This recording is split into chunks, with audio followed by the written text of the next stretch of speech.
Well.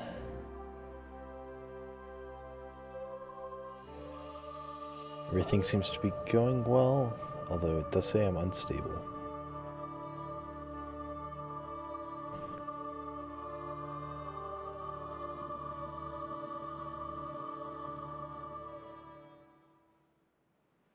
Okay, I think we're fine.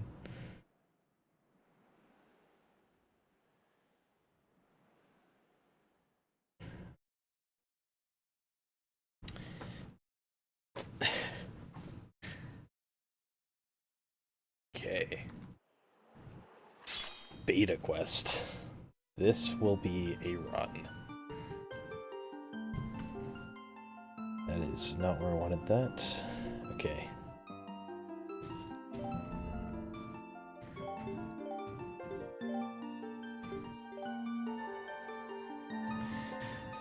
Okay.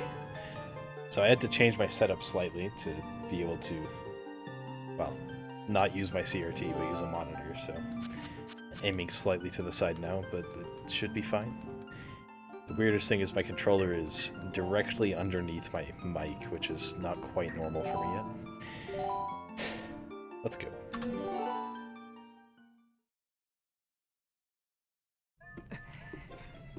Right, no skipping cutscene. Well, no opening cutscene, really.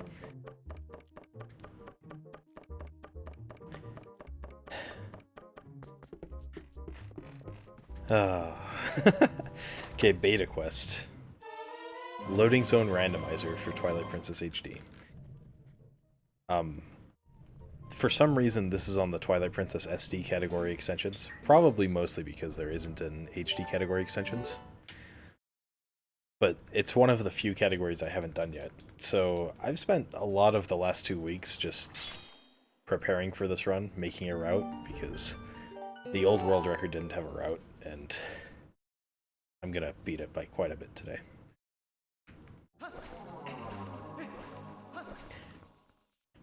Using the seed Anno because it happened to work, which is really nice.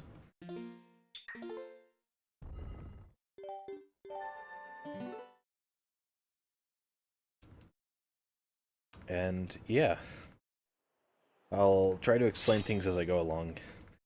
But basically, right now I need to be a wolf because I need to get the Master Sword.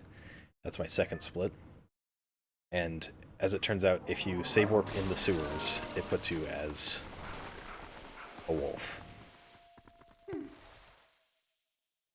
So that's why I go here, and then, well, conveniently, we also have to finish the sewers, although I don't know why the camera messed up there. Although we're not going to complete it the normal way because that's slow.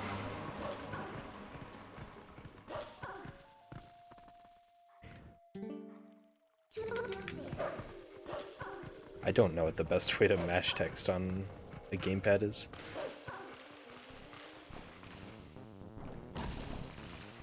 So I'm gonna death warp to this guy. And the way beta quest works is loading zones and death warps are randomized. Save warps to an extent, but they're like always going to be in safe locations. And yeah, it's randomized based on file name, so we're able to make a route just by having the same file name every time.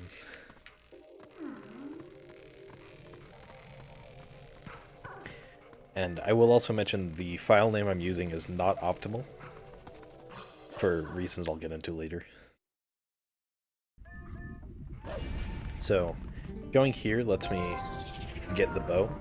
For some reason, you're able to just transform into a human whenever, even before you get the Master Sword, and it just puts you back as wolf after, when you load again.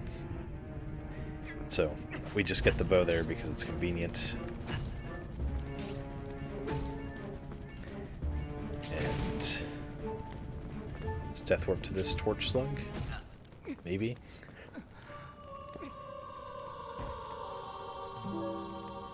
So I'll be a wolf again, and we're going to finish the sewers. Oh, I also forgot to split the first time. The first split. So we're off to a great start. Just have to leave Bulblin Camp real quick, and that'll put me right in the place I need to be.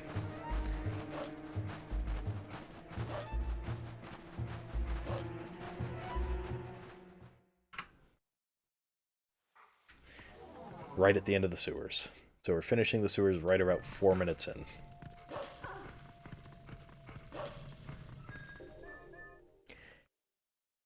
The sewers wouldn't normally be required, except there is a single boss that the loading zone requires finishing sewers, and you have to go through the loading zone before Fair and Twilight ends. And that was probably the hardest thing to route. So now we're in the Castletown Mallow Mart during the Twilight, but they don't care because it's inside, so how did you get in there anyway? I save warp and that'll put me back in Castletown. Castletown's really nice. It's a consistent 6 exits. And the one we're going to now, the south exit, leads to Kakariko, which is even nicer. Kakariko has, in total, 23 loading zones. For some reason, Beta Quest also includes, like, the difference between left and right doors. So, it's got 23 exits in total, and we'll be using several of them in the run. I would kill those Shadow Beasts now, but I kinda can't because I'm a wolf. So, I'll just go to the place I need to go. I mean, I could transform into human, but that's slow. Yo, Chris. Also, you can totally get the lantern as a wolf, so that's something. I need the lantern for one thing in the run. I don't even remember what it is, but I definitely need it.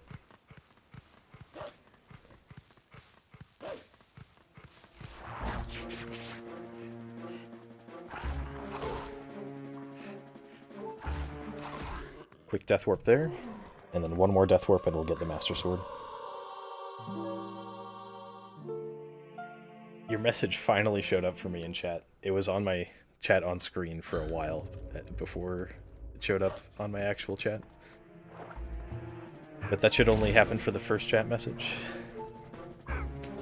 It's just weird. Okay, death warping here will put me right in front of the Master Sword puzzle. Well, right on the Master Sword puzzle.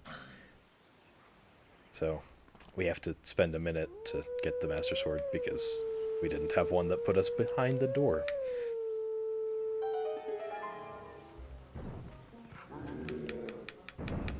I'm gonna beat the record by like 7 hours and 30 minutes or something, so this will be a fun run.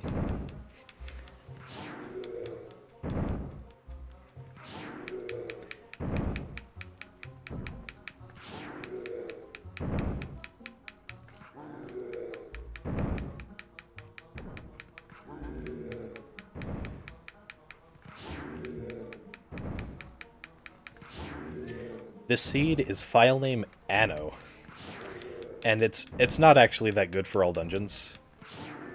I mean, it's okay. It's pretty good. However, I do have to finish all 3 of the Twilights, which is not ideal. But it does have a nice way to get to the Master Sword. 730 Master Sword. The any percent seed that people use gets the Master Sword in like 4 minutes.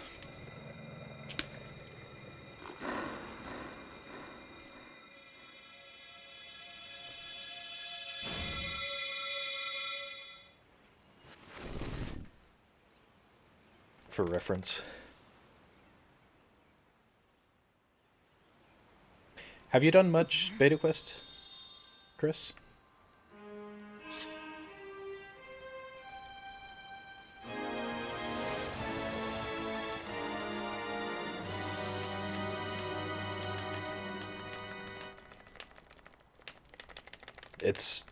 It is a lot of fun. I kind of just got absorbed into it and spent 2 weeks trying to make a route for all dungeons. And fortunately it worked. It was very frustrating near the end when I had 2 seeds that were missing 1 boss. Until I found Well, I found Stallard. That was the boss that was missing in this file name.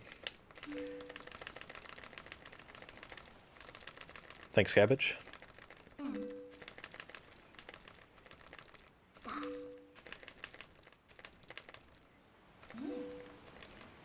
This is silly. I agree.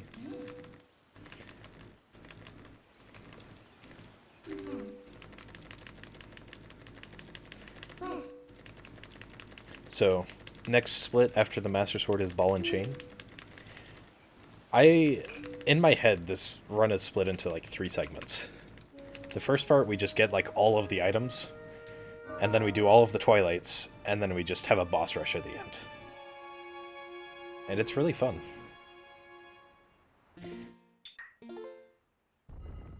Save warp from here to get back to Castletown.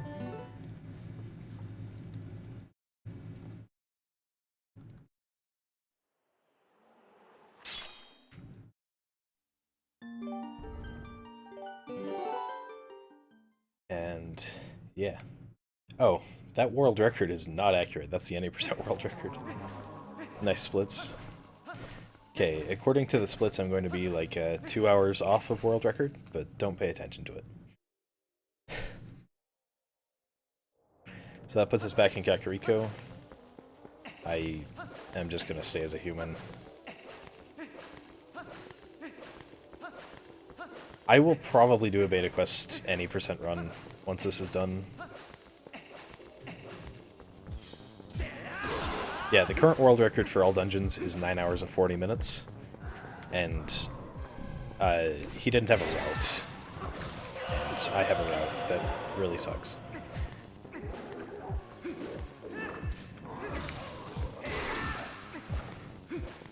He didn't have a route, and so it was very slow.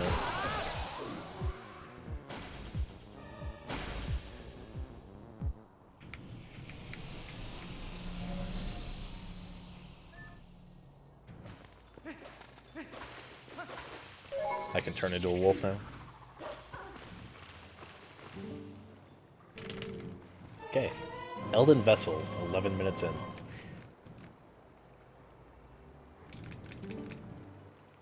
I only went through like 5 file names, although this was the first one I tried. I just, after giving up on the other 4, I came back to this one and found the last boss I was missing. The file name on this seed is Anno. The file name on this run is Anno. Capital A-N-O. So, yeah, it was the first one I tried. The rest were just like random strings. So that puts us right in Dark Hammer, which is really convenient.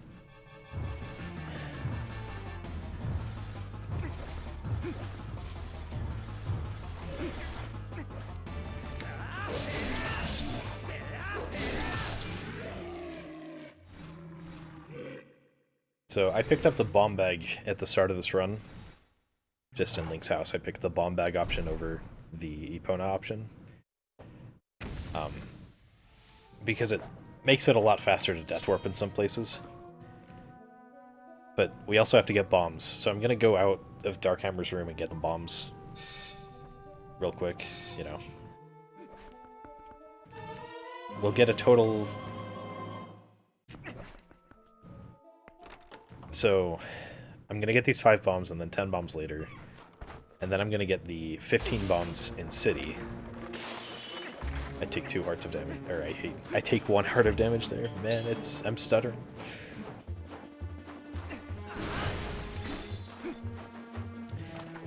Take 1 heart of damage there, because I'm gonna be death warping again, obviously. Nice split, dude. Get 5 bombs there. They'll be useful real soon.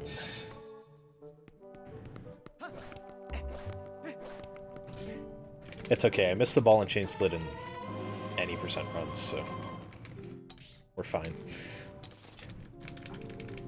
Okay.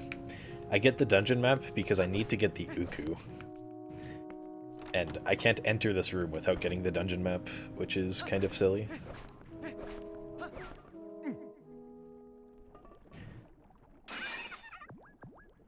So Uku warps are the same as vanilla, they always put you right outside the dungeon. Which is really nice because I need to enter the dungeon to get to the next place.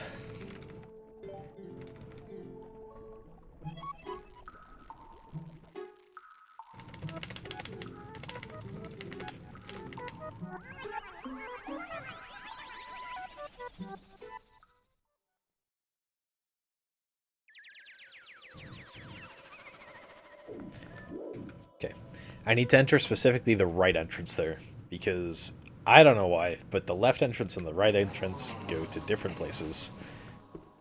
And if I remember correctly, the left entrance was Zant, and I am not ready to beat Zant right now. Kind of glitchy right there because I finished the sewers, and so it's supposed to be closed.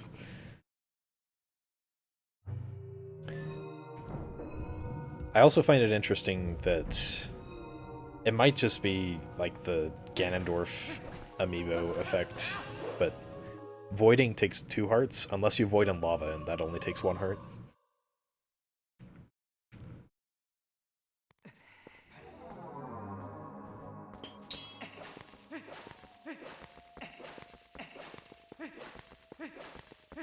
Wow, these rolls are very optimal.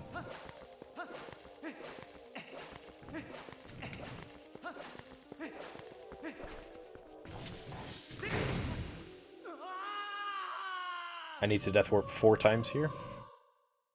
We're going to be dying and saving a lot in this run, so get used to it.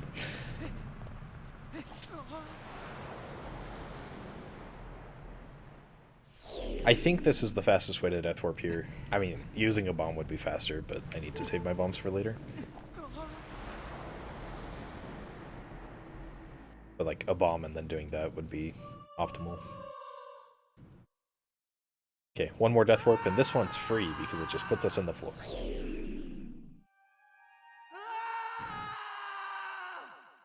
Okay, flashing lights warning. Probably should have said that more in advance. For some reason, the enter Ook animation is messed up. Anyway, this is Ook.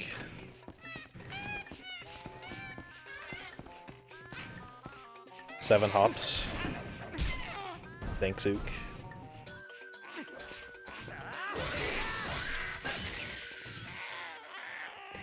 I'm not playing on hero mode. This is the normal mode, but Beta Quest just automatically does that.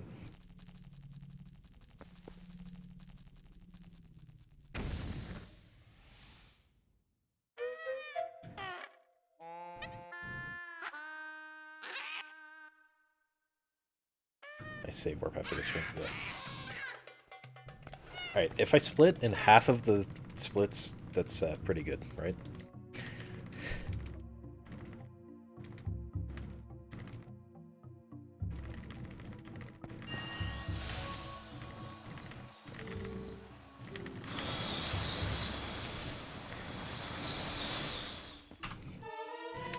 Okay.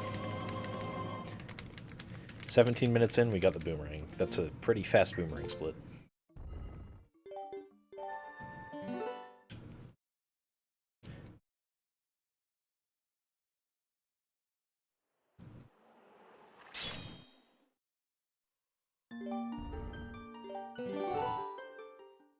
So, the goal of this run is to beat all dungeons, but we have to talk about what that means, because obviously dungeons are kind of weird in this thing.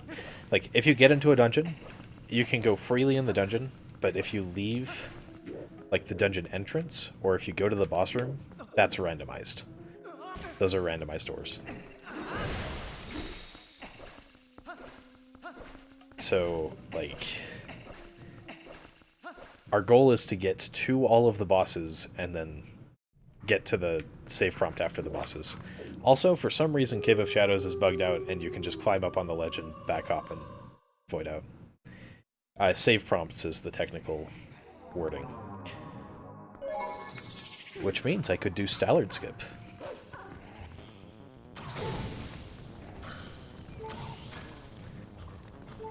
Come on.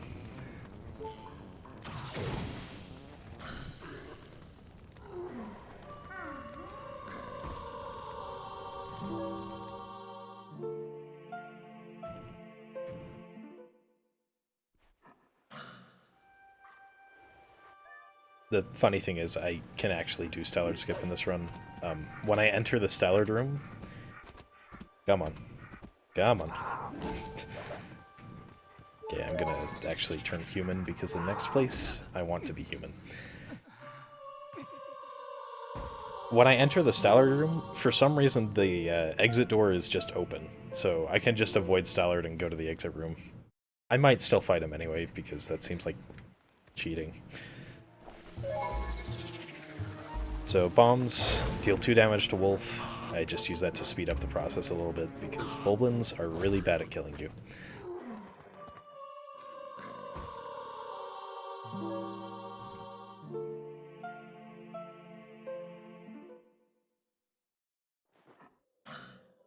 Okay, I think... Okay, I'll be Death Warping 2 more times to get to Deku Toad.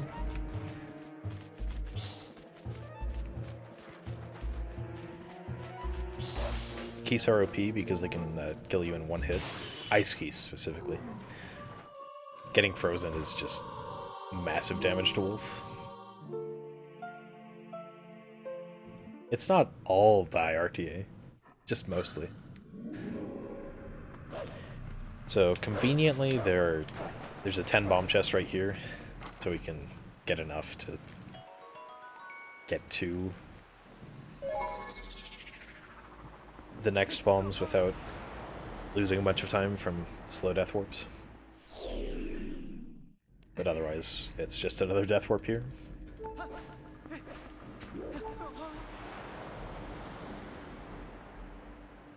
I can't equip when I'm dying. Unfortunate.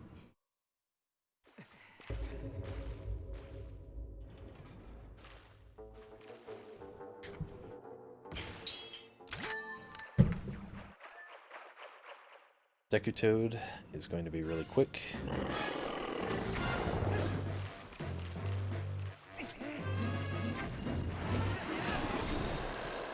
There we go. Good boss.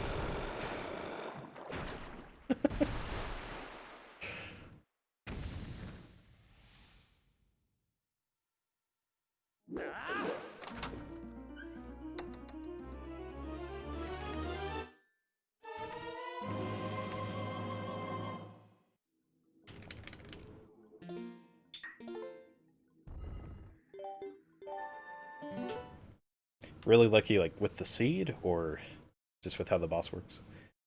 Ball and chain is 2 hits, so if you throw it and then it comes back, that's enough damage. I knew that from the 2013 SD no save and quit route, which is great. Oku's gonna talk to us through the wall. Pog. My next exit is leaving Snow Peak, so I'll just take some damage on the way.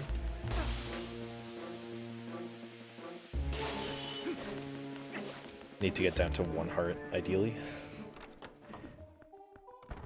And the Chilphos is here, so that's a quick damage down.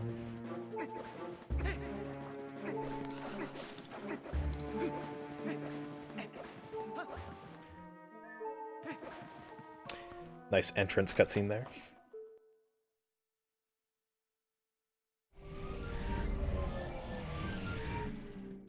Now we've got some Shadow Beasts to make our day fun. Also, leaving Snow Peak is leaving Palace of Twilight. Yep, that's how that works.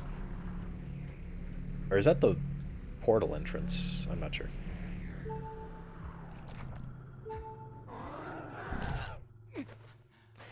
I think we see this room just 1 more time in the run. It's not enough, not useful enough to justify killing the Shadow Beasts and getting the portal.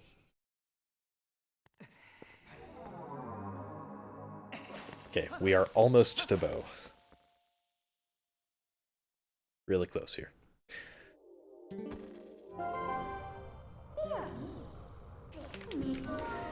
Now, if I just backflipped off of Epona right there, it would softlock. I would be walking into Epona infinitely, which is, you know, good game design. Wow, nice iframes. Okay.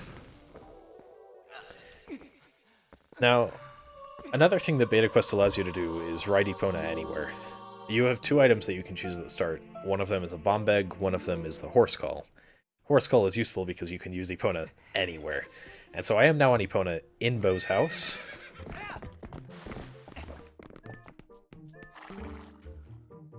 If I talk to Bo on Epona, the game soft locks, so I have to make sure that Epona is far away.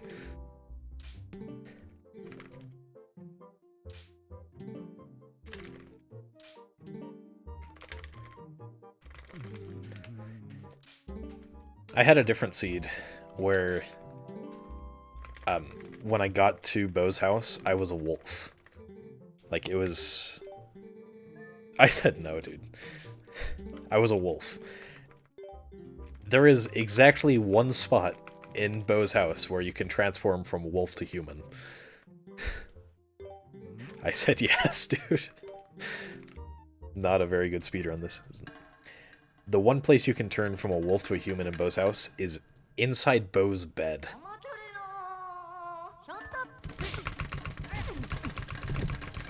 Which is an interesting one. We can see Epona there, just chilling. I didn't actually know that before, so that's something.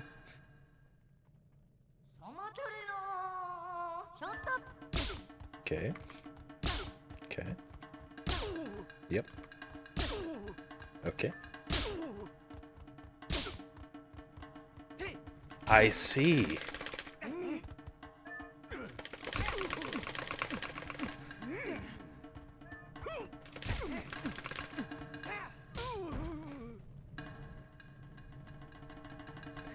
Those are some good high fives, though. I really appreciate it.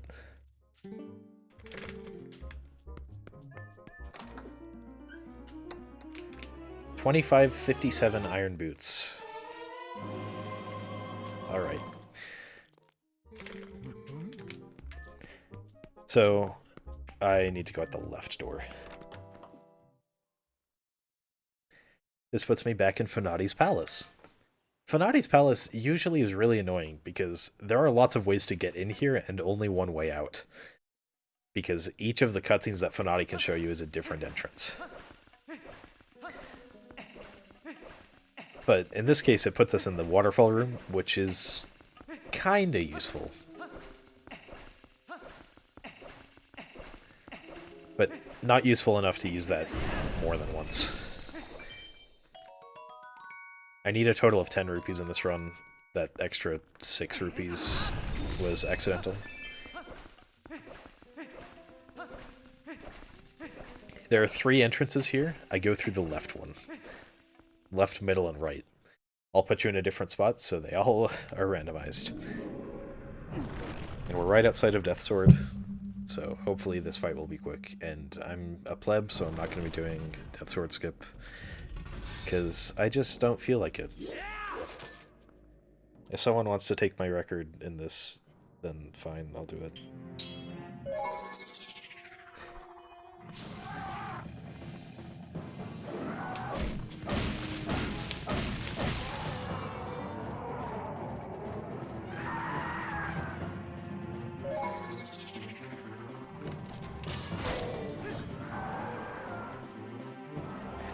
I'm also not even doing the one cycle, I'm just going to be doing the easy ball and chain strats.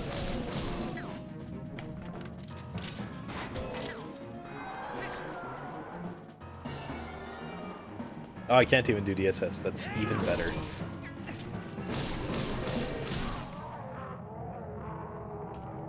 Nor will I get Minna on my back, except in the Twilights. I don't get the Minna charge for a while. Well, okay, I get it next split, but... And I will not be finishing MDH in this run. Morpheal is the second to last boss, so we just go from Morpheal straight to Ganon without finishing MDH, and it's beautiful. 2.5 minute split. Nice.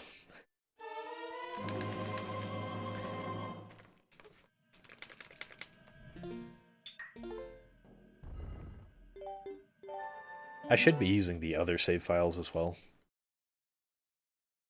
Just feels silly.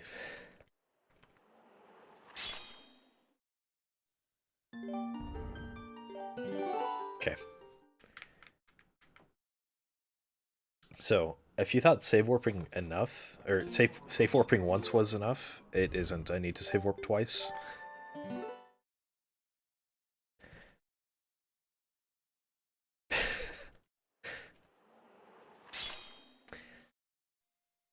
Specifically because, when you death warp, where you came from, or like your entrance into the room. So when I go out Castletown South, it spawns me right next to like the Death Mountain Trail entrance, right here. I need that spawn point because when I death warp, that puts me where I need to go, rather than where I would go if I just warped to Kakariko. Ooh, the Eldin Pog. 100 rupees a night. If I read that right. So there's this Kargrog here. He's our friend. Kind of ignore him for a little bit, but don't do it. There's a bug. They kind of moved around the bugs in Beta Quest, so there's one right there. Get that as a quick detour.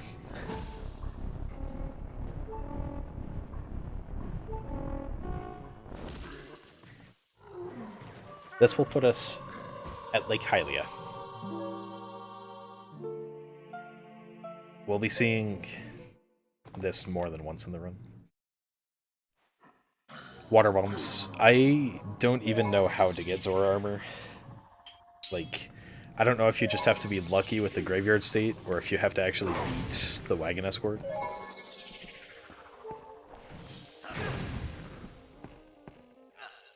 But I wasn't able to find a way to get the Zora armor, so we're doing water bombs. And if everything goes well, I will have like 7 water bombs at that point. This puts me in the Forest Temple, and I don't actually need that place yet. We'll be going there later. I just need to get Uku, because the way to start Fair and Twilight is by saving Tallow. And for some reason in this seed it was not easy to get to North Farron, so the fastest way is just to go through the Forest Temple, get the Forest Temple Uku, and just warp out. Also, did you know that ball and chain can burn webs?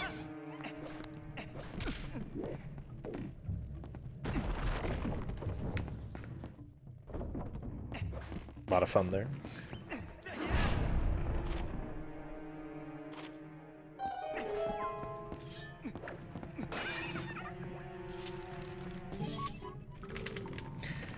I remember learning that for Hundo back in the day.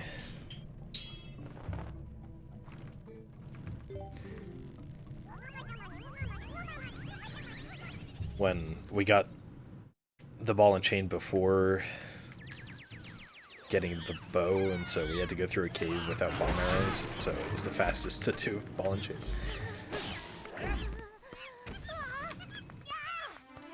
So we saved Tallow.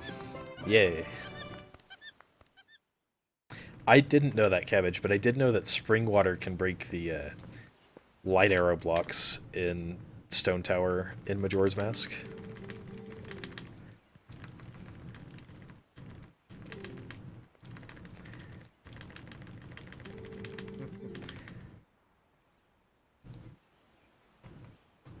Yeah, bomb arrows can burn webs. I think bombs alone can also burn webs.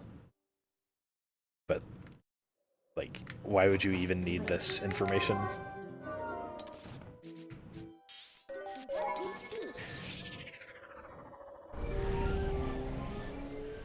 Also, if you hover high enough, the spring water can also activate the jewel that inverts Stone Tower. But that's so slow. Okay, where do I go? Okay. Right, I'm going to South Farron. We already went there.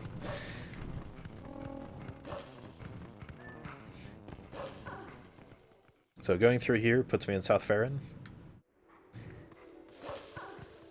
and I can get the vessel real quick.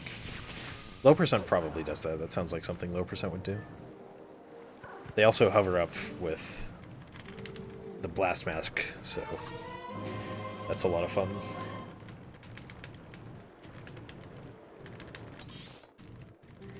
So this split is not fair on Twilight, because I need to beat 2 bosses before Fair and Twilight ends. Otherwise I'm going to have a lot of problems. I need Midna Charge on my back for exactly... I need Midna Charge for 1 trick. Later. So I have to get this portal. Otherwise I would just skip it.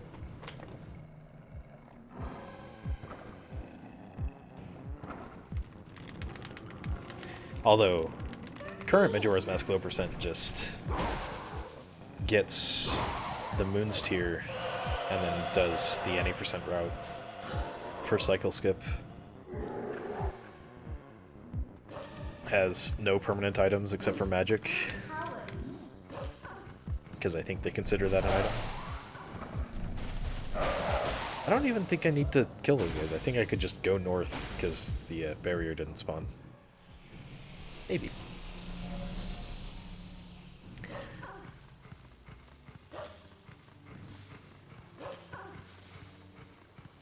I hope that if anyone else runs this, they run with a different seed that's actually better, so that they're not just trying to optimize this bad seed. This slightly unoptimal seed, I should say.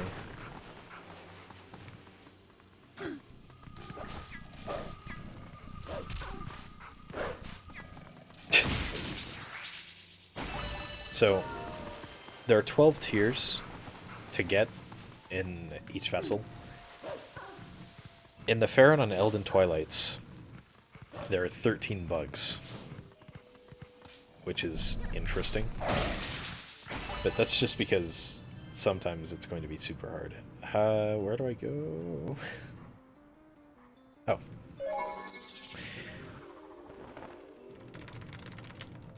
Ayuzuku. To get back to the Forest Temple so I can go to North Farron.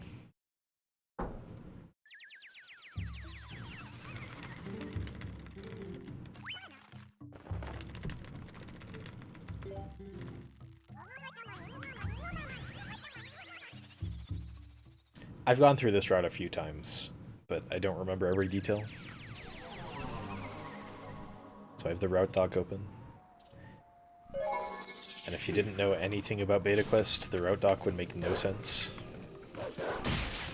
And maybe even if you did know things about Beta Quest, just not the seed.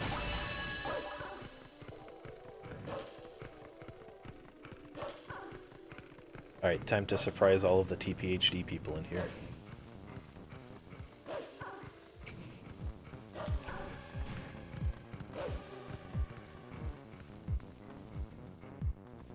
Oh, Jamal.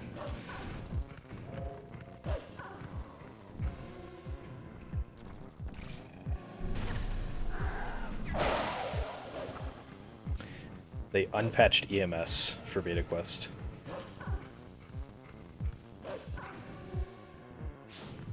Which is good, because there is a bug right here, and how else are you going to get this bug?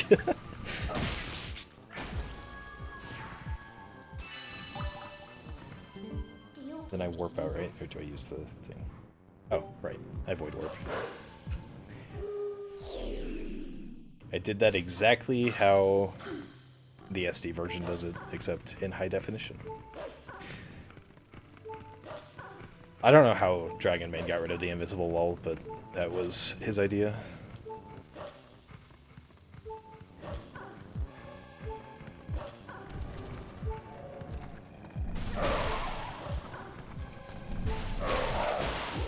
Okay, get the portal, and then I'll save warp.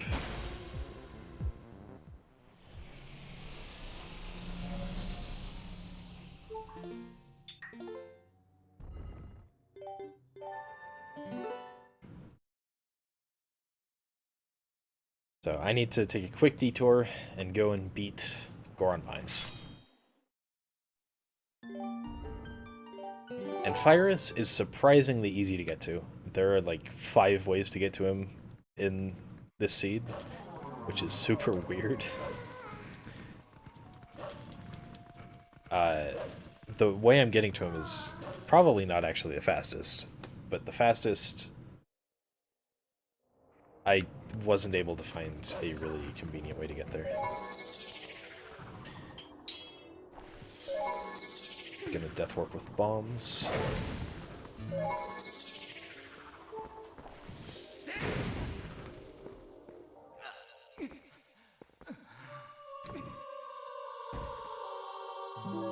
I need to empty my bomb bag in the next 2 splits, so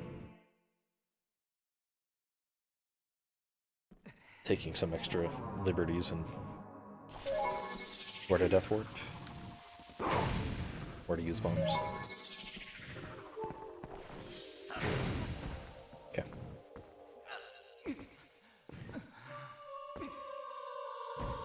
Oh yeah, the next entrance. So we did this exact route before, death warping in Lake Hylia like this, and that puts us here in the Monkey 3 room. Now something cool is if you turn into a wolf and you hit this tile run at the top, then it launches you twice. Quick damage.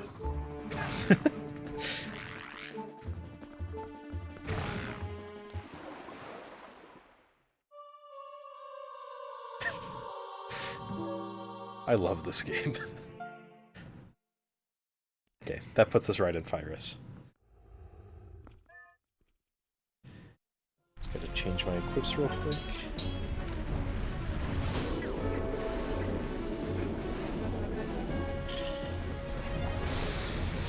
Now, I could have done Pyrus at any point in the run, except in order to get to the Air Alphas, to get the double claw shots, and then also to get to Argarok, or to get to another point later, I can't remember if it was Argarok. I need to have beaten Pyrus.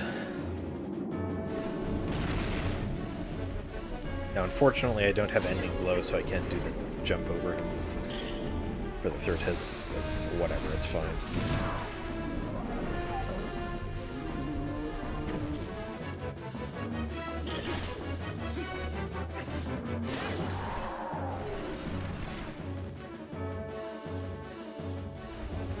It was also tempting to just do this before getting the Iron Boots and just do the 11 hits, but that sounds super slow, even if it would be faster to get here. I don't know how much time it loses to do Pyrus with 11 arrow shots. Okay, first dungeon complete, let's go.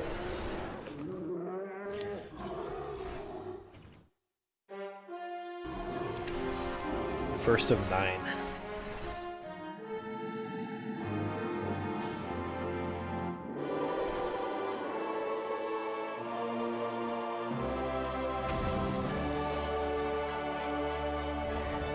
And I won't be getting the heart container because that would put me with too much health to death warp quick. I will be getting heart containers from later bosses though.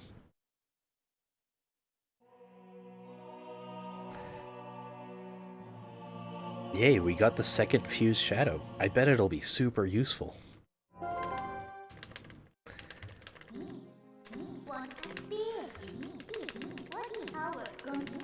Apparently this Zant guy is very strong. I'm not looking forward to fighting him. I mean, if Midna says he's strong, he's gotta be strong, right?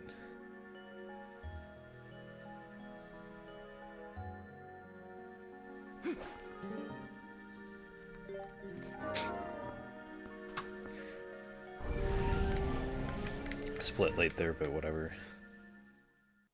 I'm probably not going to do multiple runs of this category. Unless competition springs up. Okay, got to the save prompt. That's the important thing. That's when the dungeon is actually complete, according to the rules. Now, this puts me in a predicament, because it puts me right behind Zant's door. And I don't have the boss key, and I don't want to use bombs, so I just save warp out.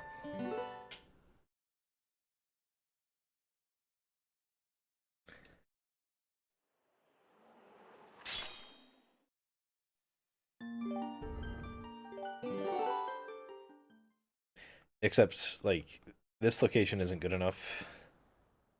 It puts me in a cutscene and then puts me in Hyrule Castle.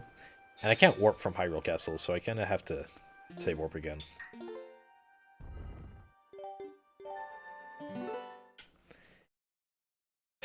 We've spent so much time save warping that my in-game time is 3 minutes lower than my timer.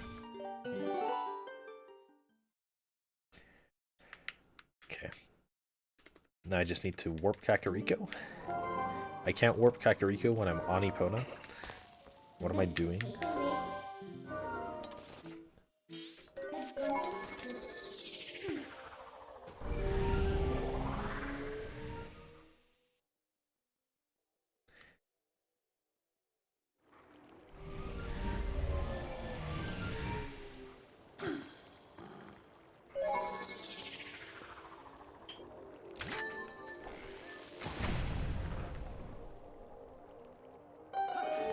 I'm sure I could have done that closer to the sanctuary and done the cutscene skip. Do I go through left or right? Left. Both the left and the right doors of the south of the sanctuary are very useful. This puts us in Link's house, and I can just go through the window like a normal person. That puts us here, right in the Goron Sumo Rink room, whatever you call this room, I have no idea. Goron Pine's entrance, maybe. Now, the reason why I had to beat Fyrus is because otherwise I cannot roll past this Goron. That is the entire reason. There's a giant invisible wall, otherwise. That's highly optimal equips.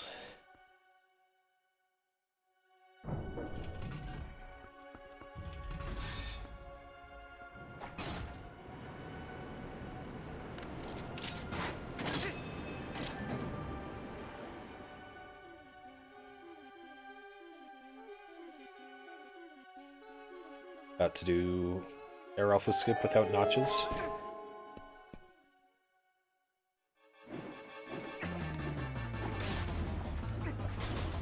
I don't think this will work.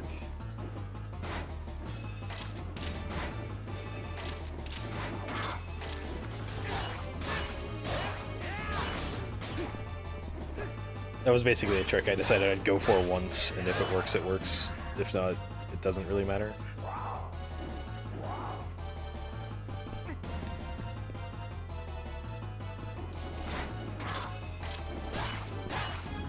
Could also probably do the one cycle here, because I have the ball and chain. But I have not practiced much TPHD, so I don't know. This run is mostly glitchless, but I did do EMS, so I can't really say that.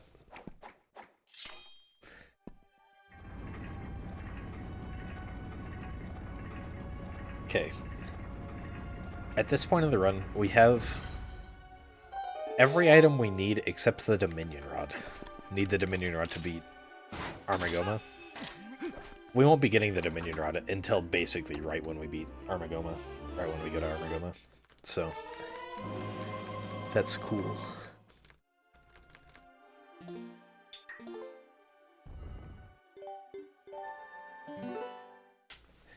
Another save warp.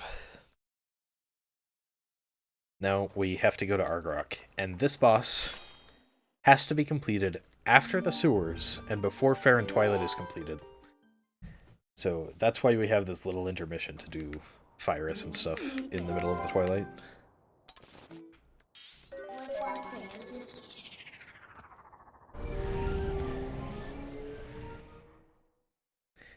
And the reason why is because I'm going to go through the right door of the sanctuary now.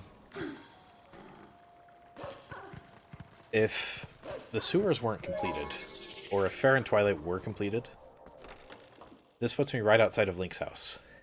And if it were any other state than the one that has the Boblins, then this exit would put me in Temple of Time in the boss key room, which is absolutely useless.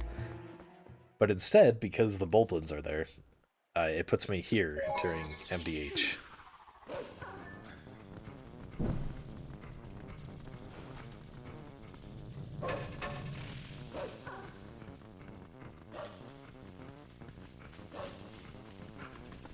Except, like, we don't have the music because this isn't actually MDH. Had a hard time finding the lantern on my gamepad over right there, so yeah. And then just digging right here puts us in Argarok. So we can fight our second boss. Except we have to actually go to the cutscene, because it puts us right in the middle, and I missed. The cutscene trigger is surprisingly small for that cutscene.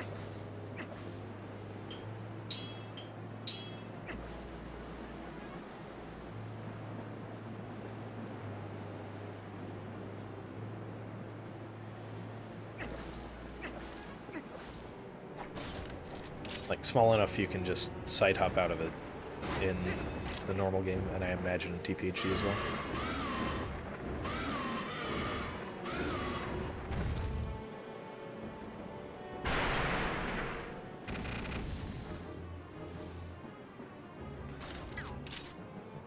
I think I might have missed the first cycle. Yeah, I missed the one cycle.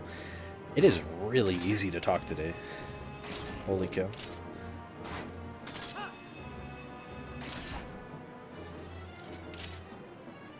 So this is slow.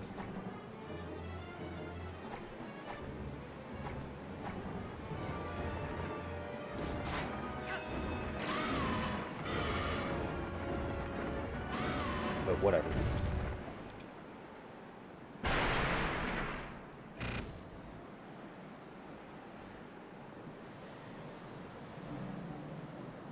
Next split is Ending Blow. I have to finish Fair and Twilight before Ending Blow shows up. But if I beat Diababa before getting Ending Blow, then that's a problem. So that's why I have to finish Fair and Twilight before finishing the Forest Temple. It's amazing that this route worked out, dude. I'm not going to be waiting out here because I am scared that I'd take too many hearts of damage. Well, it would give me 2 hearts of damage. I'm afraid I would take an extra heart of damage sometime in the fight. Oh, I was supposed to empty my bomb bag. Oh well. I have 2 bombs left. That's not too much of a time loss.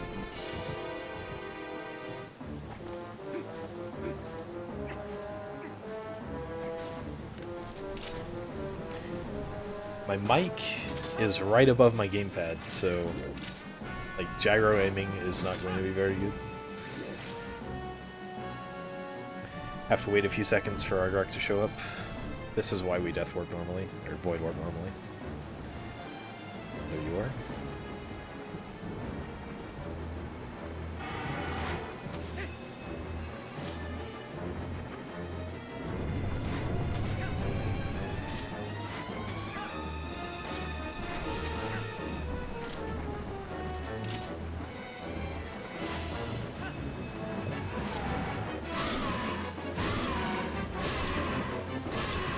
Pretty sure there are beta quests for a couple other Zeldas. I think at least Ocarina of Time and Majora's Mask have them. And it's really neat that they made one for TP, because loading zone randomizers have always been my favorite form of randomizer. Back in like 2015 or something, I used to speedrun Super Metroid Project Base, a Super Metroid ROM hack, and during those times, just on the side, I did Super Metroid door randomizers and had a lot of fun with them.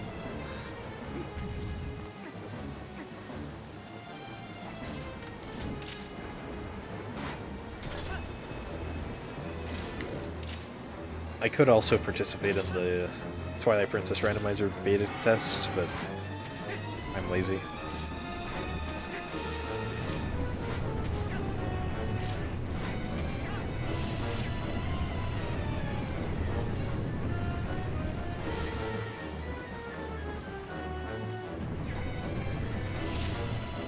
Will be out soon though. No, I timed it wrong.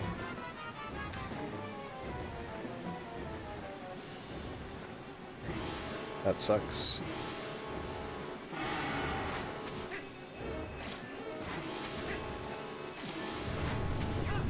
I assume you can just do the strat again.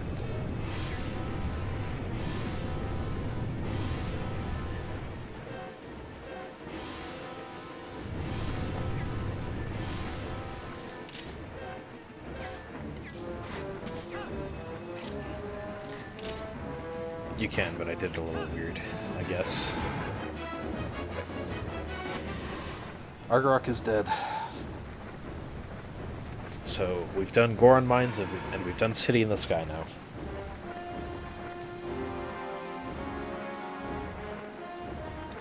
Seven dungeons to go. I feel like it looks really weird to drink with the bottle pointing to the camera, but I don't really know what else to do there.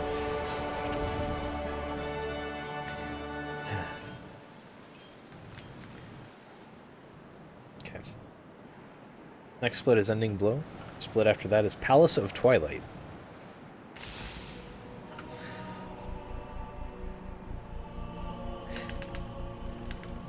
Yay, we got the final mirror shard. Now we can go to Palace of Twilight.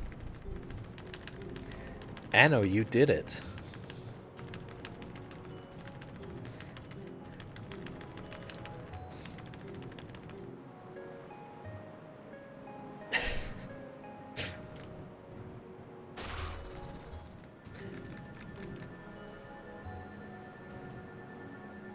I'll skip the heart container again because I need to death warp, and having extra hearts is not good for death warping.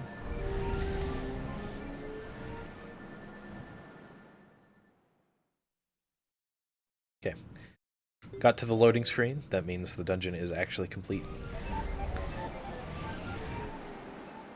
This puts us in a really convenient spot.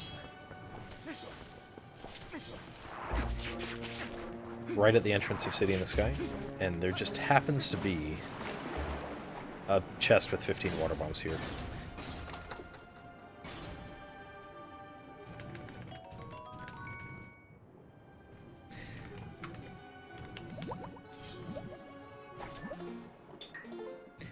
And then I'll do a save warp.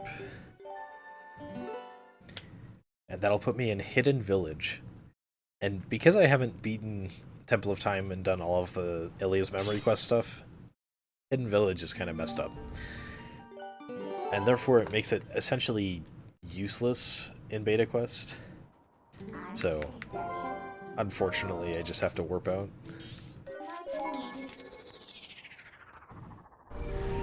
Like, I can't even use that Howling Stone.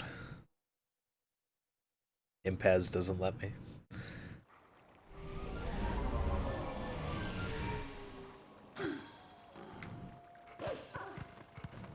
Alright. We go through the crawl space in Malamart, and as we know, in Malamart's basement, it's just the fog room in Fair and Twilight. That's super slow. Nice Link disappearing during the cutscene.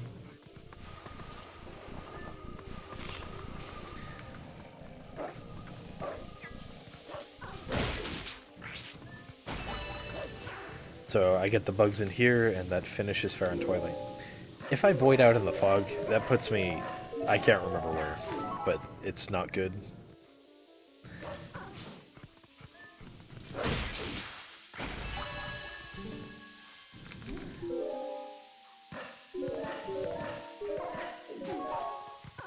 Voiding out in the fog and voiding out in the blizzard and Snow Peak are two places that will just always send you somewhere, and it's very annoying. So here are the last two bugs, and Fair and Twilight is complete. Don't have a split for that, I wonder why.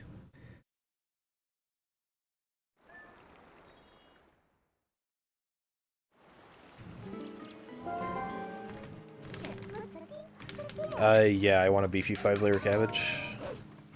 Thanks.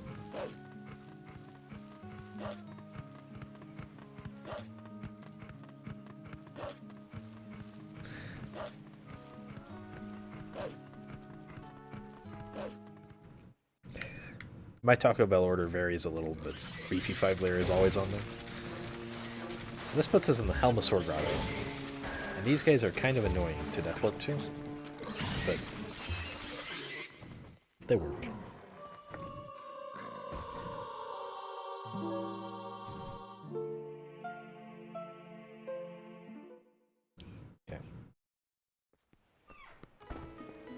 Princess right there. Yeah.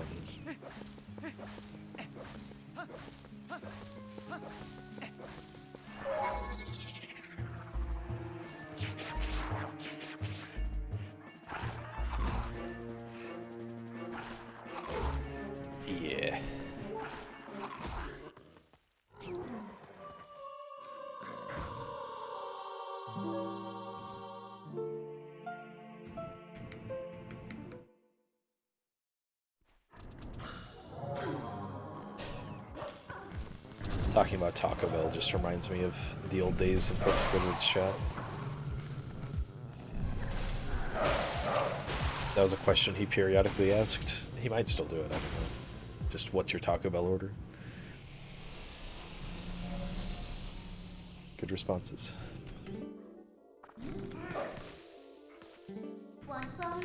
So, I get that portal, and I'll be using it real soon, but I'm gonna warp to the wrong place because, well, I don't need to go to Kakariko, but I just want to act like that was right, so yeah, we warp to Kakariko, and then we warp right away again.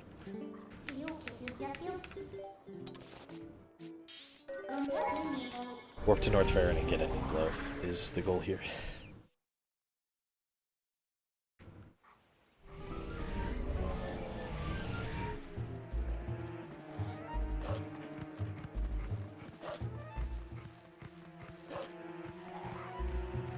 Zora's Domain is useful because if you leave the left, the right, or the middle, it puts you in different spots. So it's a nice little nexus that you can warp to whenever. Not quite as nice as Kakariko,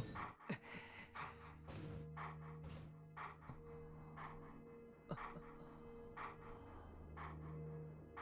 Okay, we're 1 hour in, getting the ending blow. Finished 2 dungeons, gotten pretty much all of the items I need.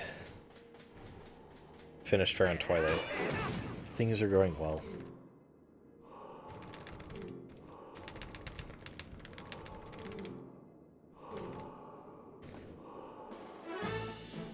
I probably spent more than 24 hours on this seed trying to figure out the route. Just because Stallard was playing hard to find. Made me feel stupid when I actually found him and it was super easy. But I was really hoping I wouldn't have to finish Linear Twilight. But Stallard required me to.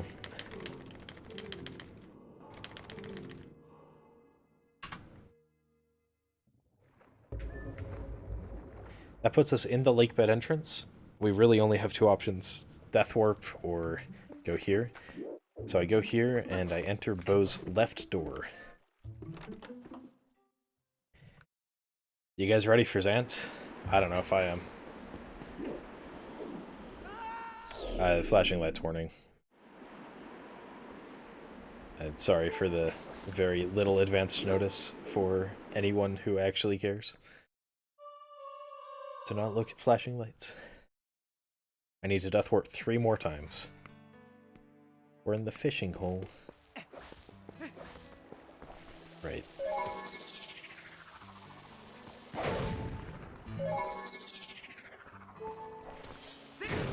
This is definitely a place where I want to use bombs. It's kind of hard to death warp in the fishing hole. The other way would be drowning.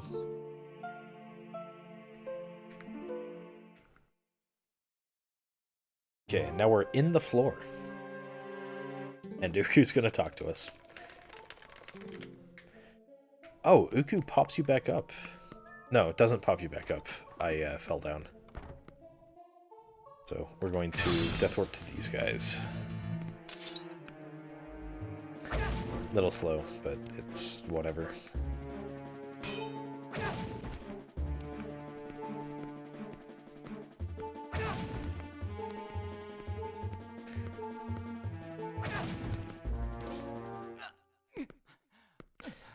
I think 1 more death warp, and then we'll be in Zant.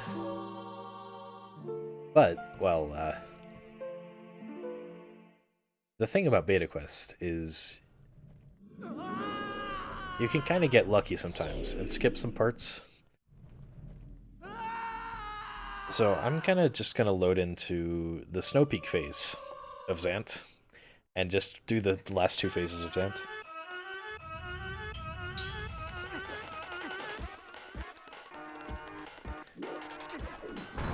Because this counts for all dungeons.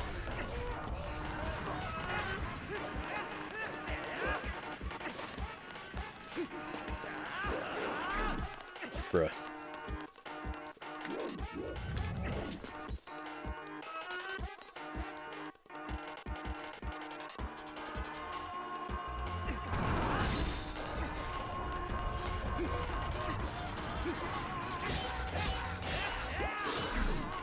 I was a little worried that that combo wasn't going to finish. So hopefully this will be a 3-cycle.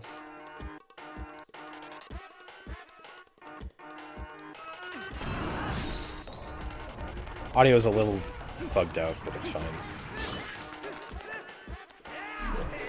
Bruh. TGD, you are watching Twilight Princess HD Beta Quest. It's a loading zone randomizer by Dragonbane. It's randomized based on file name, so I have routed with the file name Anna, and I'll be beating all of the dungeons. This is my 3rd dungeon.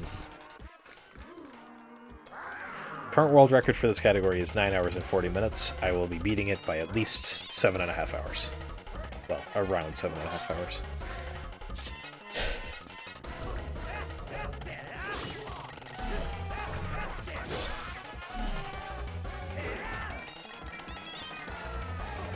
Got a quick fight. Hog.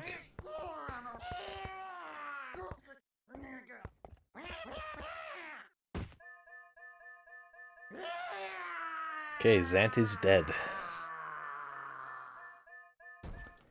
Oh no.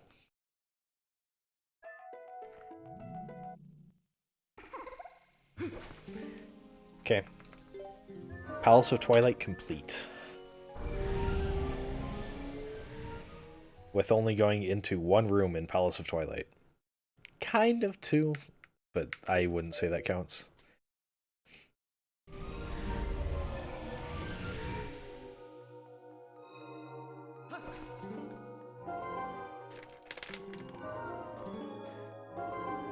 Also, because we just went straight to Zant, we have the text boxes to clear here.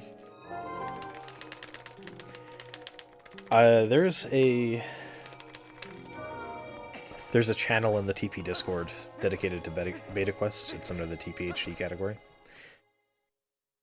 So you can find it and all of the resources you need there. Right, I just warped to Zora's domain here.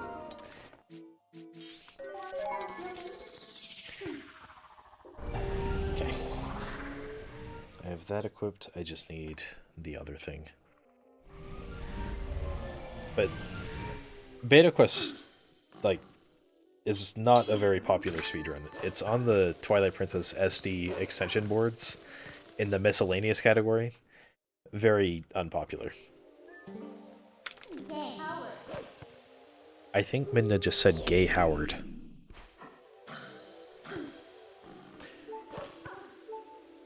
Interesting choice of words, Midna. Alright, and we're in Diabalba. Welcome to Diabalba, everyone.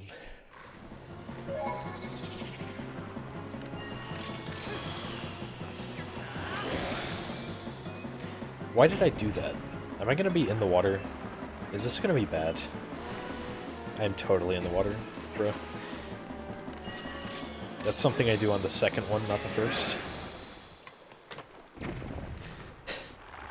It's been a while, okay. Mr. Streamer, everyone says. Why didn't you do Ooklis? Well, my friend. It's because we don't need Ooklis.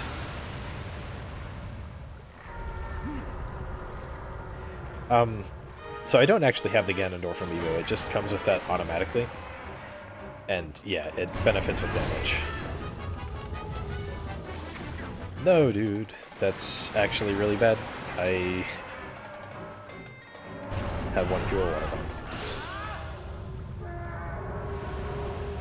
Diababa is dead. I have 10 water bombs, and those have to make it to the end. I mean, I suppose I could probably reroute on the fly to get some more, but I don't even know where I'd go. Somewhere in Lake Bed, probably.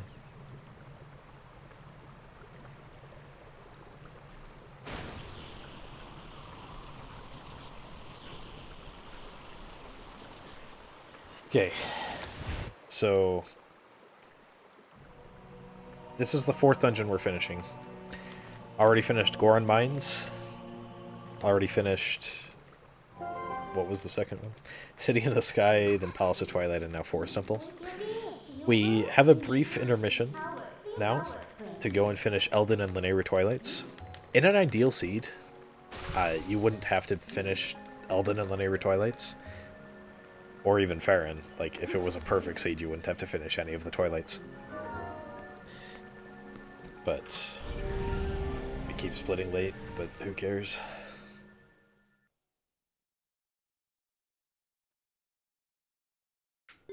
Okay, Forest Temple complete. But this file name just happened to have these things.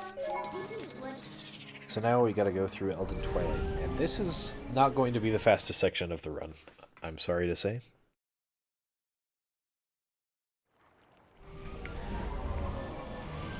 Just because there are so many different places I have to go, and none of them are particularly fast.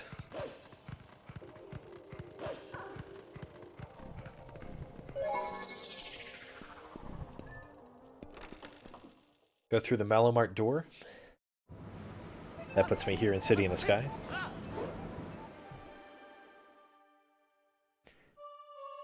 All dungeons without warping straight to boss rooms. That is not a category because you can't just go through the dungeons and get to the boss room in Beta Quest.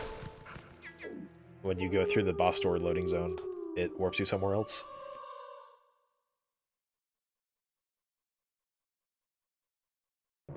Okay, I go south, right? Yeah. Hey.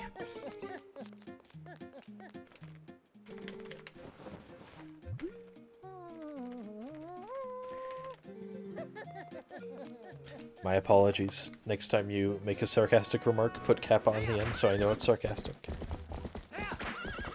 Nah, I'm teasing.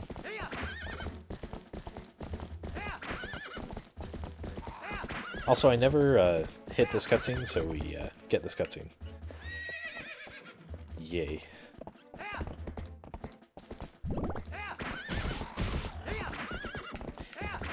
I will be doing an any % run after this, and any % you get 3 things and then go to get him.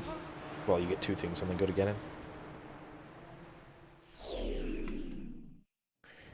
Now, the real question is, when is all Ukus? Beta Quest all Ukus.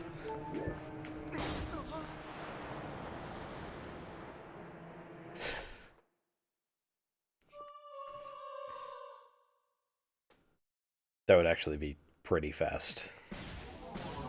Probably. That puts us in Falby's hut, and I can just leave Falby's hut. Oh, this part isn't even part of Elden Twilight. We have to get a small key in order to enter the Darknuts room. So, we go here just to get that small key.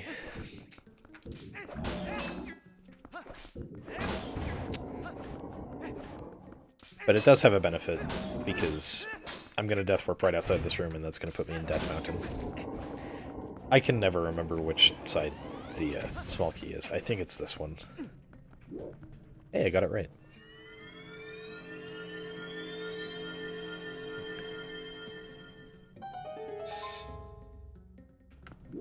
In Hundo and 2 Hundo, you just have to get both chests, so it doesn't matter which one you start on. It's just all dungeons that has to care about which one is the small key.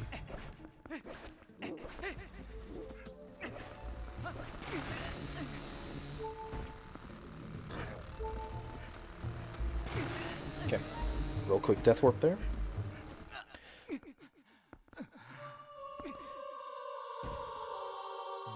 Nice camera. Don't know what it was pointing at. This puts us in Death Mountain Trail. And if I go forward, I would get to Zelda. Which is not what I want to do, so I make sure I go backwards so I can get the bugs. In fact, we will not be seeing Zelda in this run. I skipped straight to Beast Ganon. Some seeds can skip to Horsepeck, and I think it's even possible to skip to the final phase of Ganon, but I haven't encountered that yet.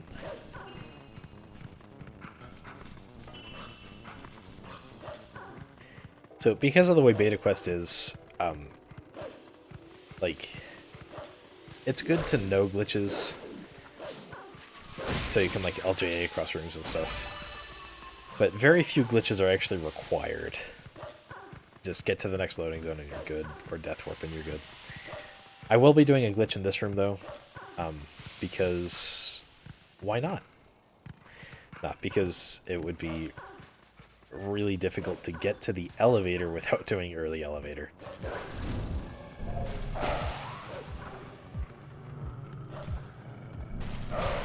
Also, because of the way Beta Quest moved bugs around, there are 5 bugs in this room instead of just 3, which is interesting. At least I don't think it was that way in Twilight Princess HD.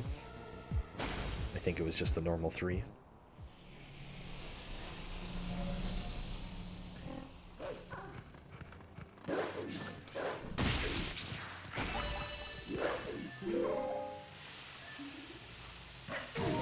Went too early.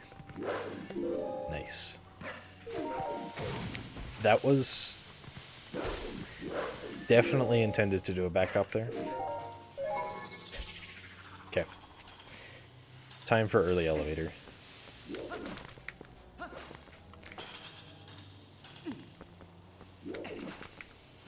I am not the greatest at this trick.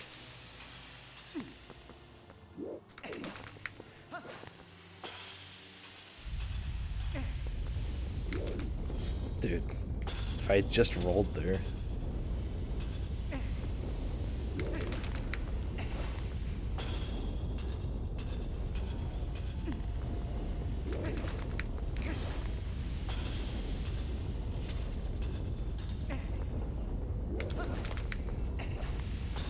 Come on. Let me through. Interesting that it didn't drop a meteor on me.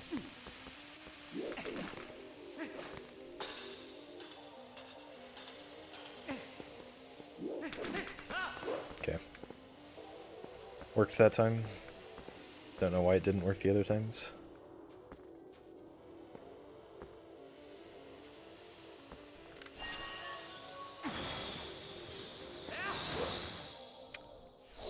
I jumped too early. That sucks. Alright, whatever. I will get backup parts in case that happens again.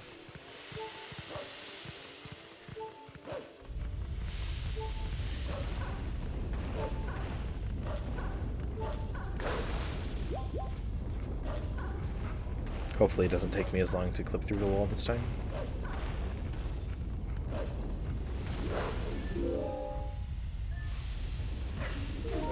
Wow, that was like the earliest I could have possibly gone. Okay. I think I figured out why the first times didn't work.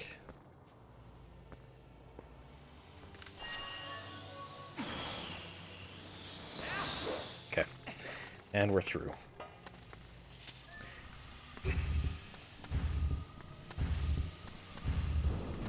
I don't know that I need to push that 4 times, but I do anyway.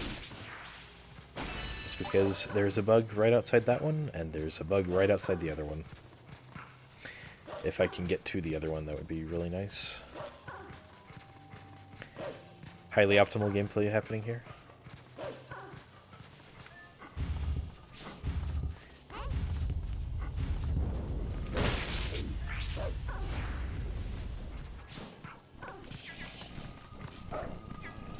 Really? That didn't get it? Okay.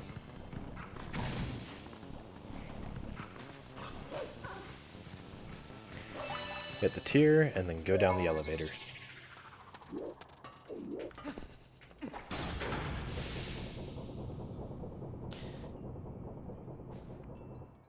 This puts us... This elevator is magical.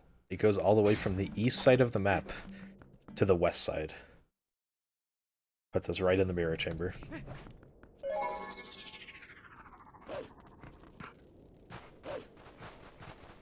I turn wolf here, but when I go through this loading zone, it's just going to put me back as human. This puts us in the abandoned house, which is perfect, because there is a bug here.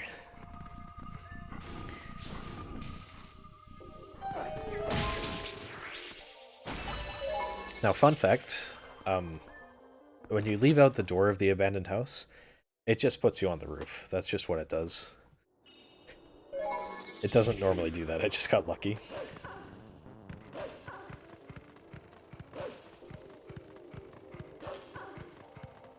Okay, now we do the fun thing. Everyone excited for the fun thing? We go here. This puts us in Link's house. I go through the window.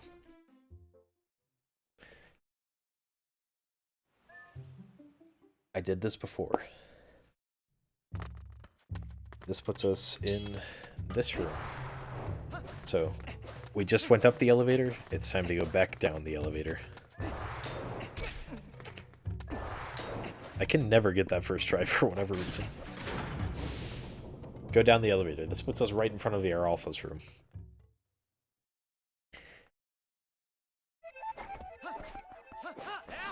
Now I just have to death warp. Death warping here puts me in a very interesting spot. And I don't entirely know why it does it. What it does is it puts me in a state of Kakariko, which is past the twilight, but still during the twilight. If that makes sense. So, like, you know, Gorobizo is there. Is that Gorobizo? I think Gorobizo is SVA. Whatever. I can't remember that one's name. You know, Barnesbaum's lights are on and stuff. But the important thing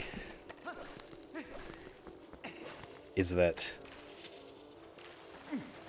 the bomb house tiers are just floating there.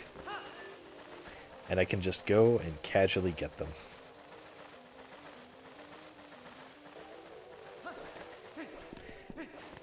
Also, if these are the last 3 tiers you get in the Twilight, the game crashes. So, I would advise not doing that. One more tier to get. And it's sitting out here right next to the watchtower. But right now there's just a Goron there, and that's annoying, so I'm just going to go through the big spot.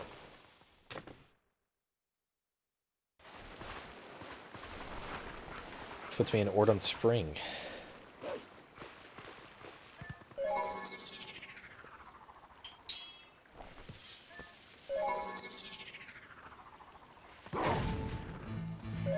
Just a quick death warp, and we'll be in a good spot.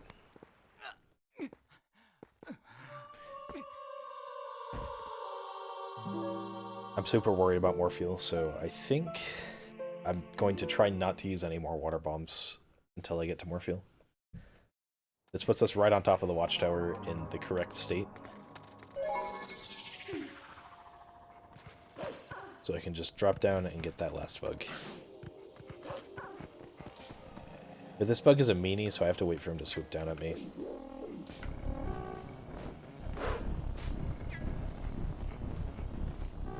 Except sometimes it doesn't swing down at you and it just goes over there. Make sure it's still going over there. Okay. Yeah, it's going over there. Which is fine. We just have to follow it. It acts like its home isn't actually right in front of the watchtower. But on top of this house. On top of Malamart, I should say.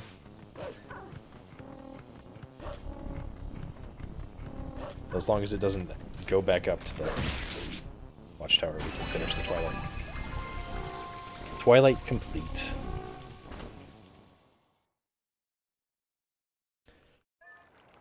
Linear Vessel and Linear Twilight.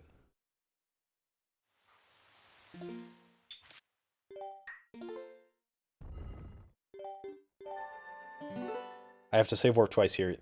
I'm gonna actually use file 2 because, you know, it's faster to save warp on a file you haven't saved on before. And I just keep forgetting to do it.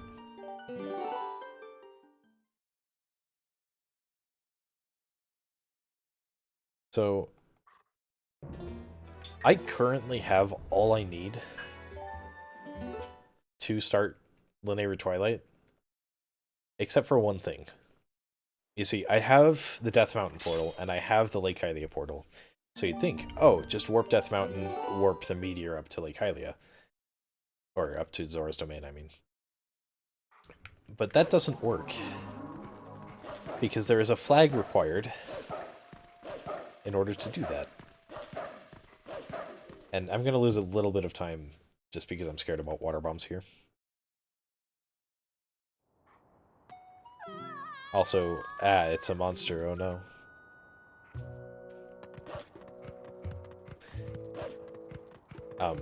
Death warping in Kakariko is not fast without bombs, but it works. I just have to go to the spring and drown. I don't think there's a faster way.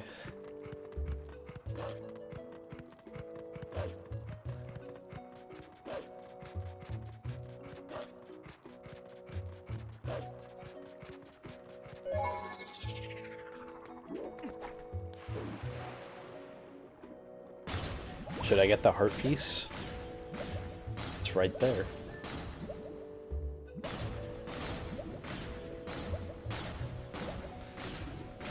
Nah, why would I get the heart piece? Useless item.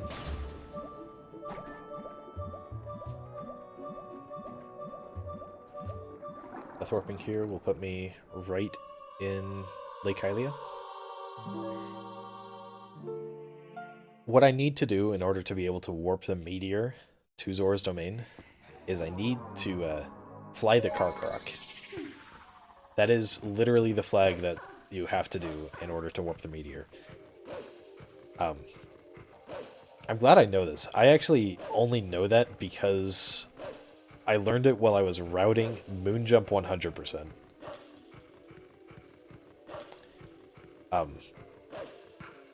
So if I didn't have that knowledge, I would probably get super confused at this point.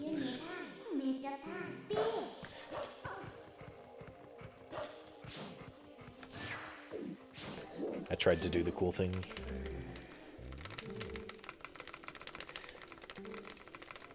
I'm sure Kargarok skip works on this version, but I'm not going to do it.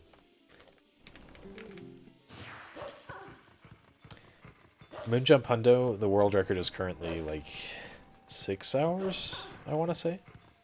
Maybe just under 6 hours. It could definitely be lowered to sub 530.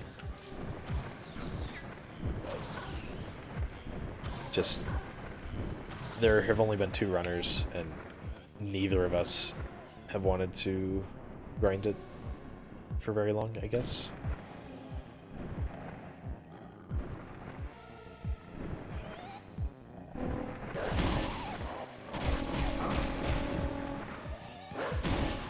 I'm sure there are also other tricks that could be found that would save time in the route.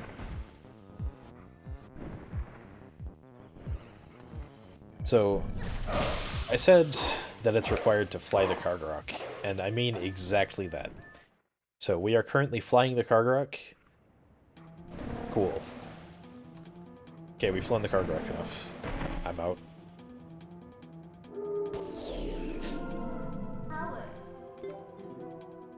Howard.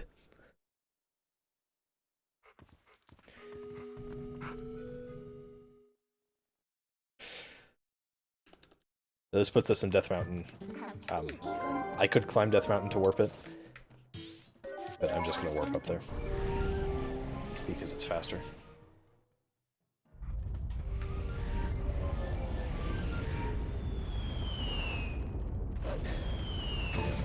Okay, got hit by 1 meteor. That's perfect. The only time you will intentionally damage yourself there. Kind of.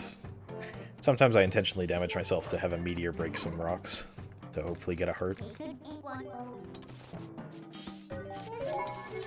Okay, we have now warped the meteor up to Zora's domain. However, that does not put us in Zora's domain. It puts us here, in the Raising Spikes room. Why does it put us here? I don't know.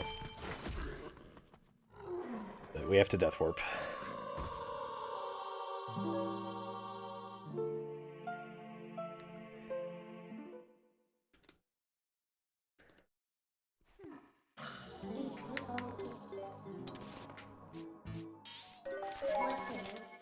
So now, we've already flown the Kaku over to, like, the top of Barnes Bombs once.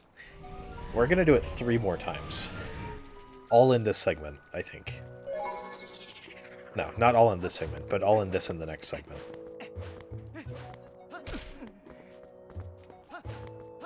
It is so dumb that we have to do it 3 times.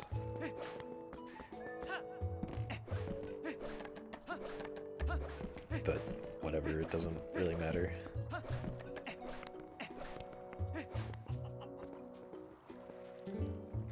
There's a sign there? I didn't know that was a sign. Okay, adding that to my list of signs for all signs.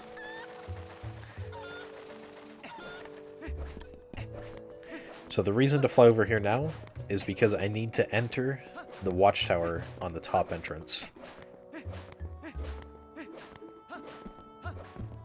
This happens to be the fastest way to get to the waterfall room. Unless you can consistently get to Fanati's Palace, which I couldn't find a way. I think I couldn't find a way. I might have actually been able to find a way and I didn't realize. Might have to revise this route. Puts us in the waterfall room. Now, because I warped the meteor, the water is still flowing really strong because I never actually swam down to clear the high water thing. So, I have to do that. And I'm pretty sure in every beta quest run you do, this will put you right at the bottom of Lake Hylia, as it is supposed to.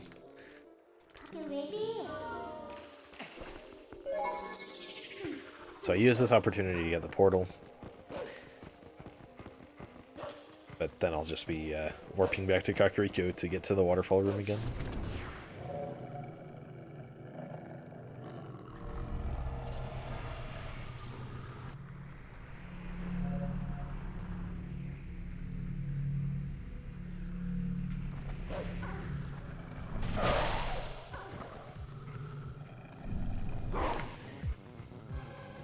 Neither of them were coming toward me. Nice. Very fast warp. Yep.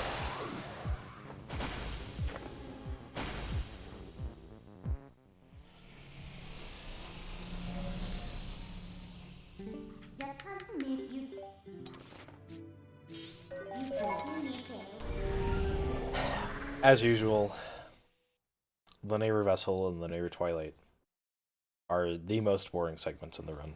So, if you want to go and get a snack, this is the time to do it. It'll be pretty much a boss rush to the end once I finish the Twilight.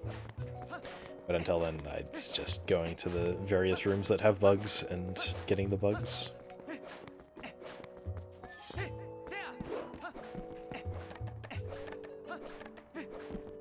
Although, I'll be finishing a pseudo dungeon right in the middle.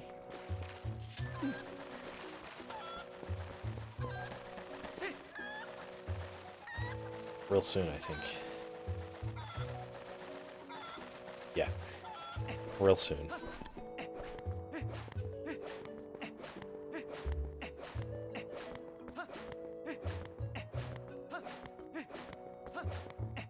It's really funny that this route finishes the sewers, and I'm about to finish Cave of Ordeals. Because those are like the 2 dungeons that are kinda dungeons, but not really usually classified as dungeons. We just beat them because they're fast. And in one case, required. This is not the fastest way to death warp here. What am I doing? At least I'm pretty sure that's not the fastest way to death warp.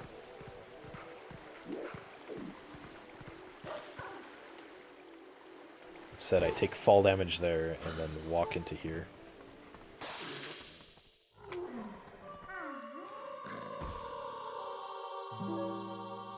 Second visit to the waterfall room done.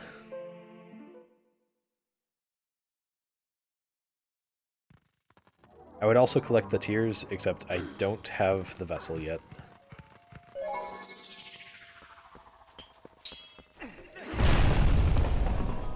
You got 5 rupees. 5. Okay, I should be able to death warp as a wolf here. There shouldn't be a problem with that.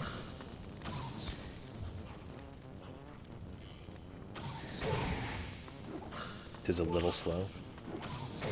Okay.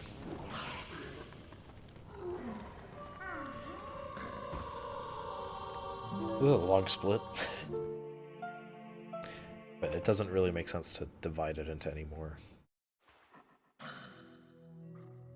Okay, this is the last floor of Cave of Ordeals. I'm talking to the fairy to finish Cave of Ordeals. I have finished Cave of Ordeals, Pog.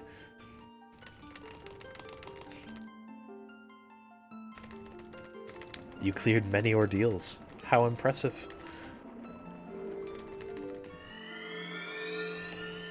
Cave of Ordeals always puts you in Linear Spring. That's just where it puts you at the end. So we can get the vessel really easily there.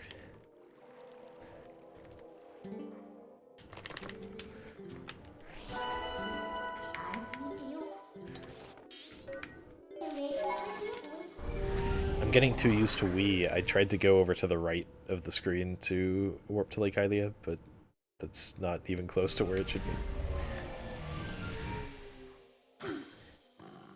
So there are 3 bugs here, as normal. They're kind of moved around. Well, this one is moved around.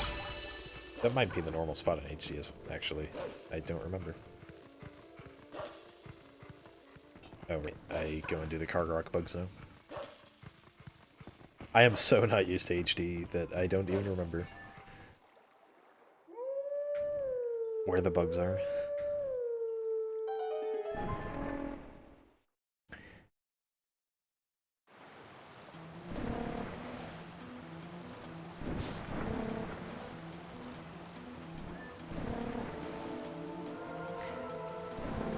And it's really funny because I think I might even be higher on the TPHD leaderboards than I am on the TPSD leaderboards for any percent.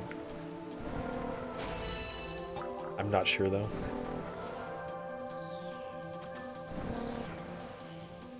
If I am, it's just because there aren't enough people running TPHD. It really is a good speed game, I really enjoy it. Moonjump in OOT 3D? That would be very interesting.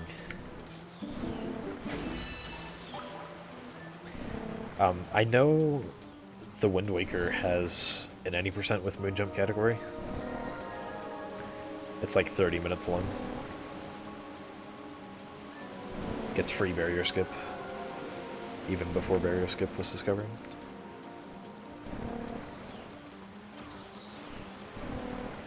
I think it might actually be faster to just do barrier skip now than jump over it, but it is possible if you go very, very high.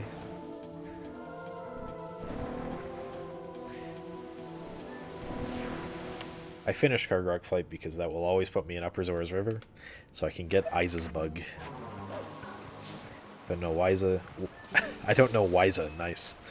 I don't know why Aiza just keeps a bug with her, but it is what it is.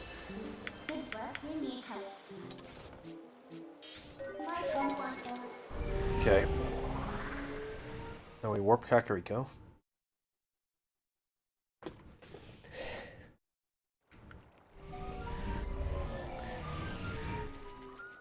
We go to an exit we haven't gone to before. Right over here, the graveyard. The graveyard puts us in South Castletown. And that's really cool because, well, there are lots of things here. There's a bug, first of all. But anytime I find here in a seed, the first place I go is Agatha's Castle, and it's proven to be a good spot like 3 times out of 4. Where do I warp? I warp back to Kakariko. I'm paying too much attention on commentary that I'm not paying attention to the route.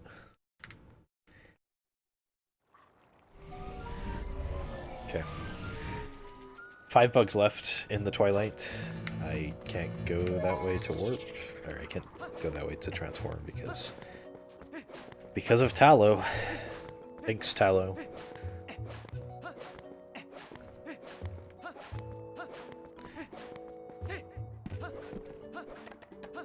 Tallow making speedruns longer since 2006.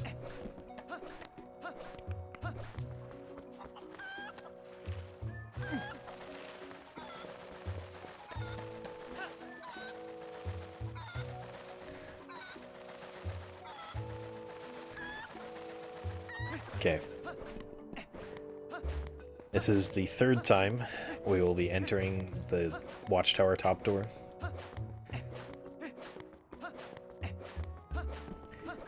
I think it's the final time. I don't know why I would just enter here again. Because now we have the vessel, and now we can get the tears.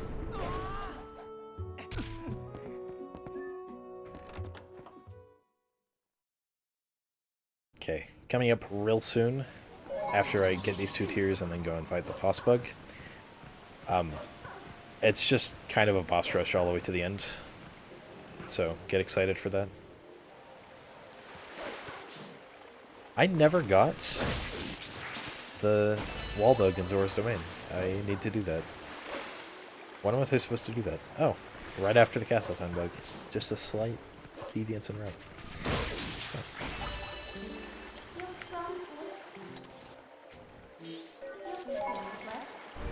Heck, what I just did might be optimal. I have no idea. It would come down to time spent on the map screen.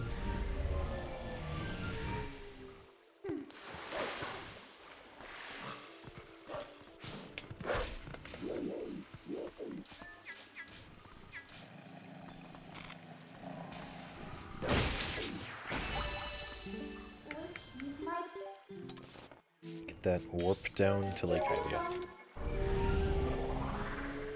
2 more bugs in Lake Hylia proper, and then the boss bug. Assuming I didn't miss something. Nope, bug count is right. Now, the first bug is, well, the first bug. He just runs the other way. Doesn't even spawn before that cutscene, so we can't kill it early.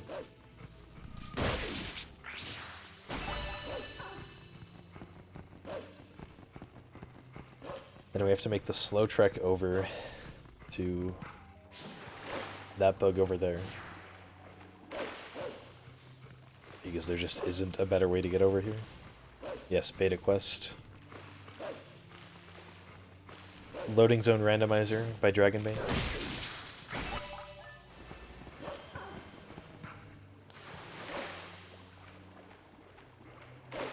Came out in 2017.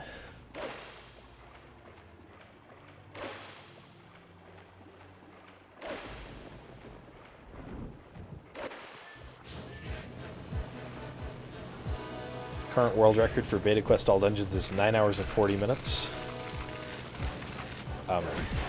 That run was done without a route. I made a route, and so this run is going to be like 2 hours and 10 minutes or something like that.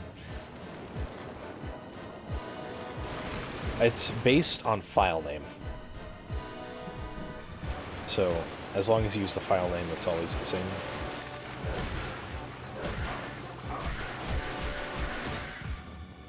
If you use the file name link, it isn't randomized.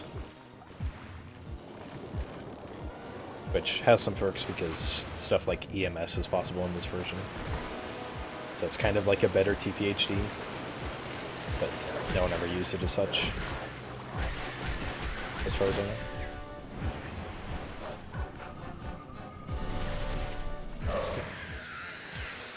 Linear Twilight done. Ideally, I wouldn't have to finish any of the Twilights, but this run had to finish all 3. Because I did not want to keep hunting for better seeds.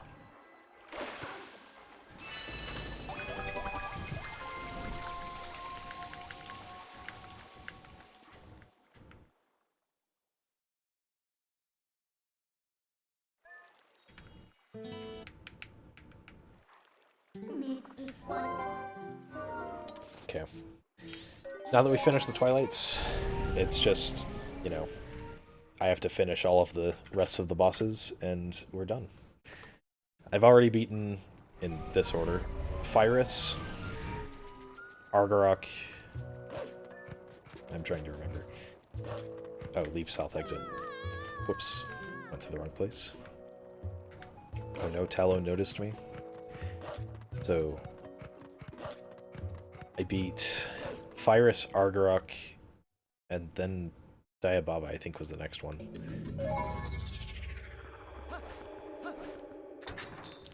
I beat Zant as well. Was that it? That must have been it. I need the Dominion Rod to beat the Armagoma, so we have to fight the Dark Knight.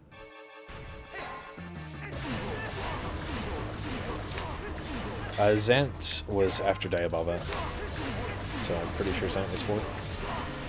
I can look at my splits. Oh, Zant was before Diababa, right after ending Blow. I got my zone mixed up. Yes, Zant was 3rd, Diababa 4th.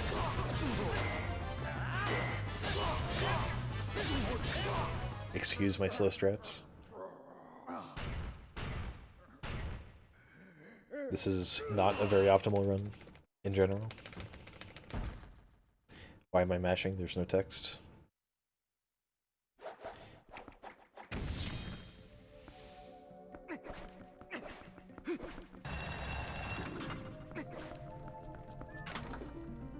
Okay.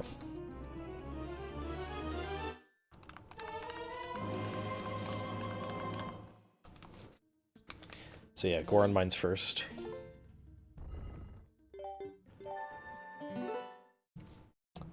And then after that, City in the Sky, then Palace of Twilight, then Forest Temple. And now we're on Temple of Time.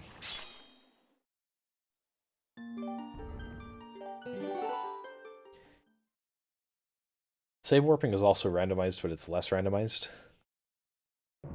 Like, there are only a certain number of points that you can go with save warping. So I save warp twice to put myself back in Castletown.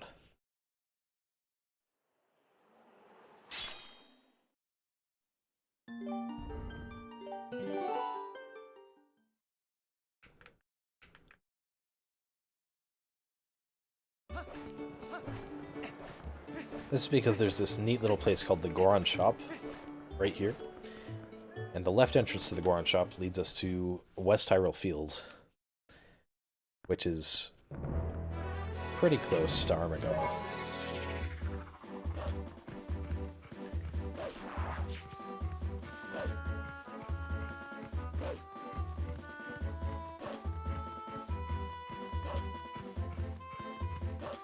I basically haven't made any routing mistakes so far in the run, which is really good. So I get in here, and then I just leave the door, and suddenly we have to Death Warp. And then we get Armagoma. Hi, Chew Worm. Should probably change equips now. I got 5 rupees, nice. Okay.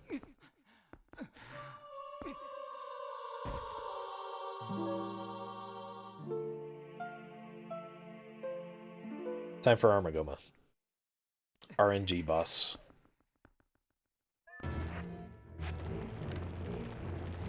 One. 2. 3. Okay, good RNG for the first.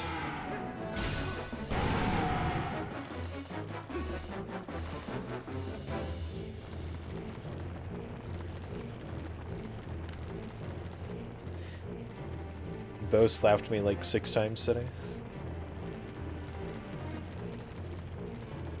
It was a lot of fun.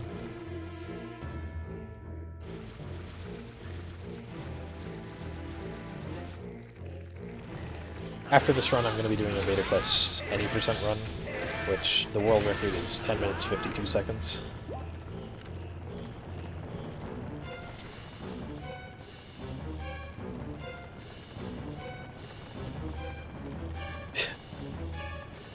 Good old Armageddon.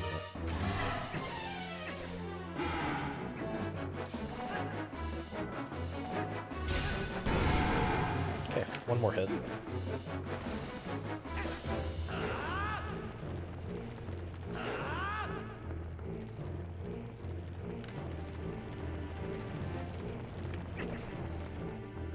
That's it.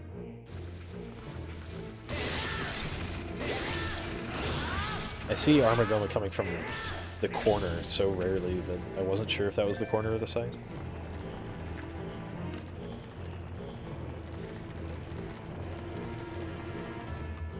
Okay, that was good RNG.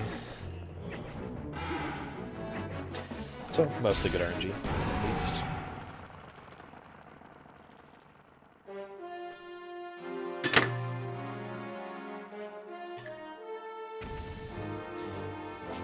I love that there's absolutely no reason that you'd have your sword out, and the game just makes you pull it out to do the flare.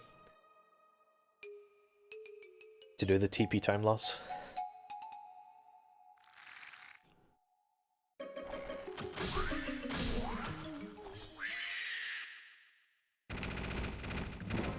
Okay, 5 dungeons completed.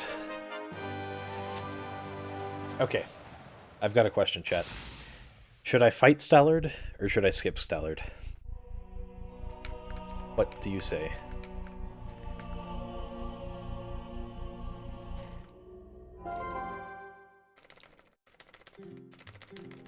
I don't care about how long this run takes, so I'm good with either. Skip? Sounds good.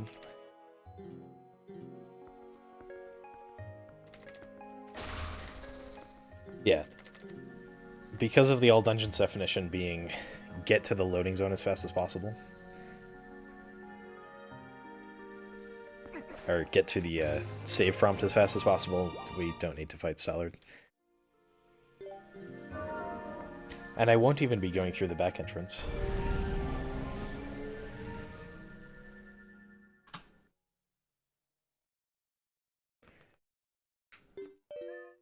Okay. 5 dungeons completed, 4 left.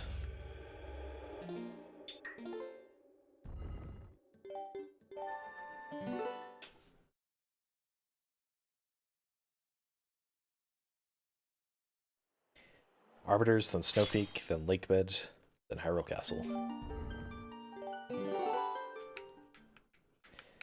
So, Stallard was the reason why it took me a couple of weeks to be able to finish this route. Because Stallard is the only boss that actually required me to finish Linear Twilight. And in fact, Elden Twilight. I would be able to finish all of the other bosses without finishing Elden Twilight. If it weren't for Stallard.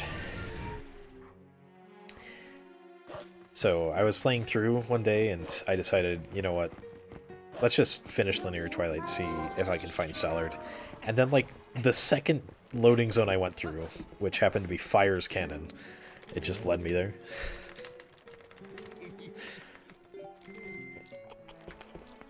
I was so mad. So Fire's Cannon puts me in the Double Poe Grotto. Cool place. Nice camera.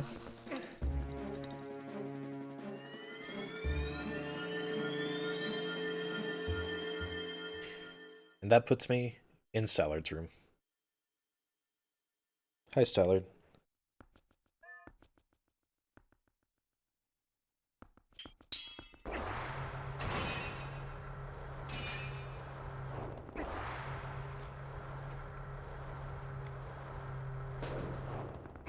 And for some reason, the door is just open.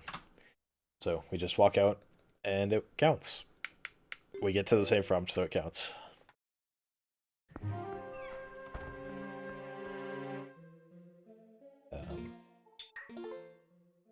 Pretty sure I have to save warp there.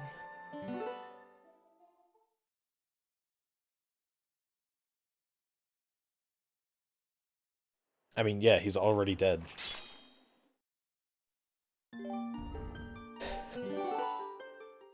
I wonder if that's a side effect of already beating...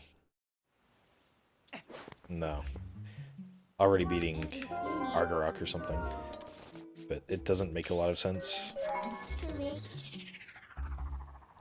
Because low transforms does that.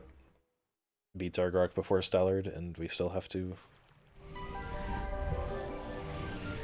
either fight him or skip him.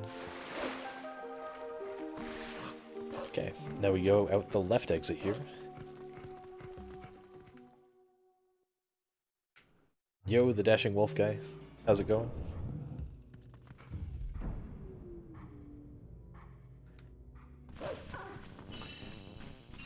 Fortunately, keys do extra damage here, for whatever reason. I don't know if that's normal, but they'll kill me real quick. Thanks for the good luck. I'm about to go into Blizzetta, so I will need it.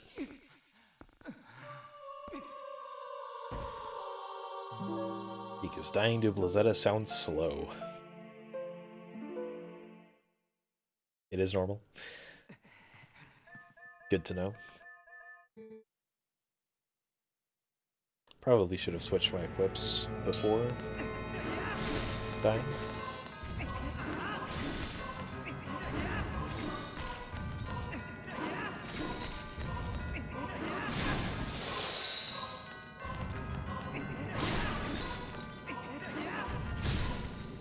Okay. Let's hope I don't mess up the second phase. I have 2.5 hearts, and I take 1 intentionally.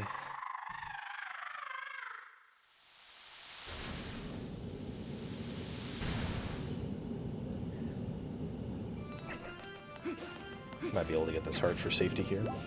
Cool.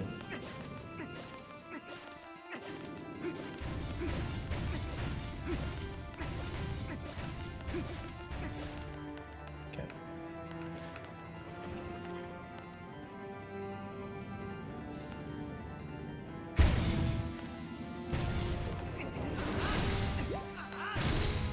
Oh, and it gave me another heart to say that it loves me. Thanks, game.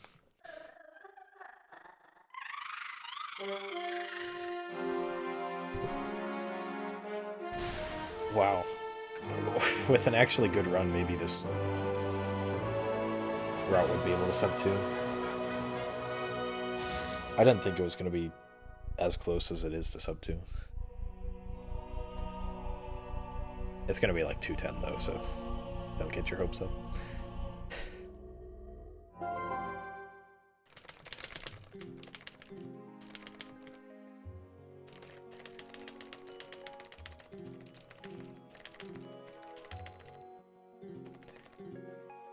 Just Lakebed and Hyrule Castle left.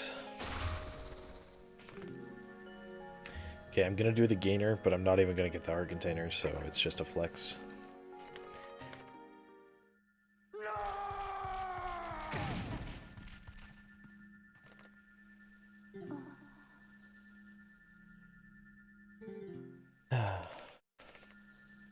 I need to add the Yeto Eyes emote.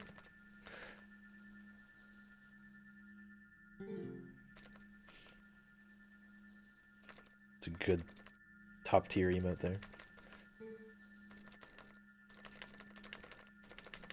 Hooded mirror.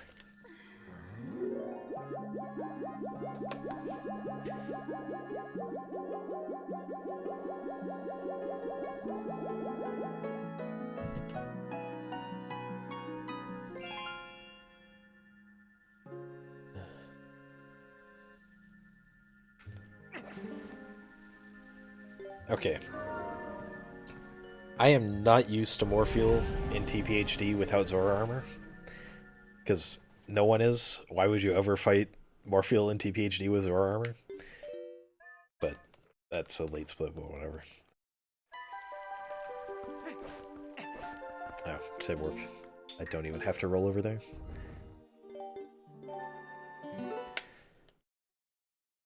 but hopefully I can get it first try. I have 7 bombs. Do I have 7 bombs? I might even have more than that. I might have one less, I'm not sure. I used an extra bomb somewhere and then went frugal on my bomb use. I have 8 bombs. That should be plenty. So, for whatever reason, going to North Castletown right now puts me in Lake Hylia. But if I save warp and then just go up there again, it puts me in the castle sewers, which is where I want to go.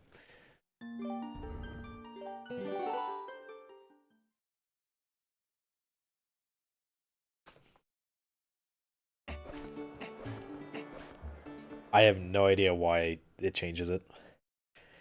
This is where it takes you originally, but I think post-Twilight it's supposed to take you to Lake Hylia. Also, I don't know why. It is completely dark in here. But if you sense, you can see. Shoutouts to senses.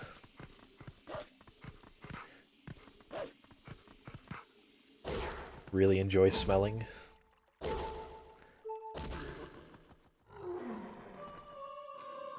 Need to die here as Wolf, because I'm going to be climbing across some ropes.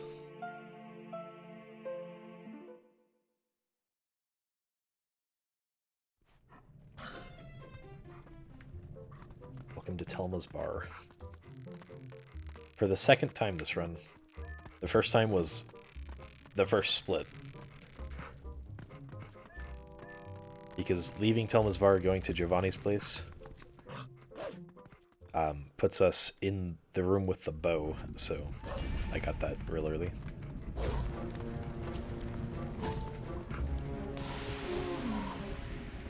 I don't know why, but jumping into lava only does 1 heart of damage when voiding normally does 2. I don't know why that is. It's the opposite in normal TP.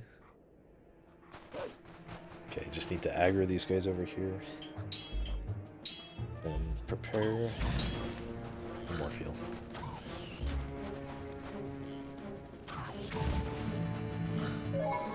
If I don't have iron boots on when I death warp here, it would be very sad. I would be right at the top of the Morpheal room and I wouldn't be able to survive. I would just drown. But with iron boots it puts me at the bottom, which is nice. Morpheal time.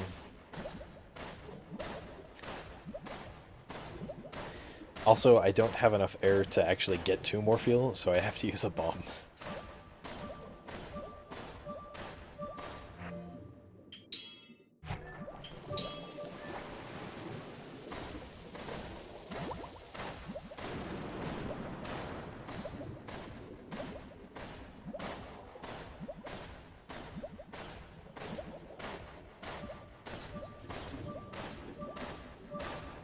Or I suppose I could just super swim over there, but I don't want to flex that hard.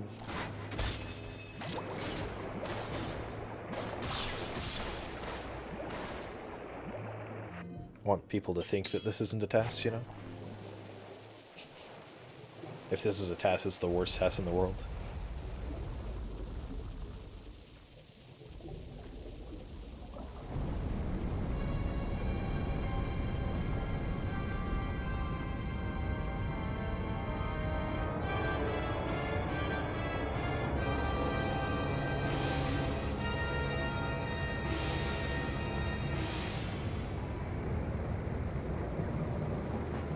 Okay, Morpheal. Be nice.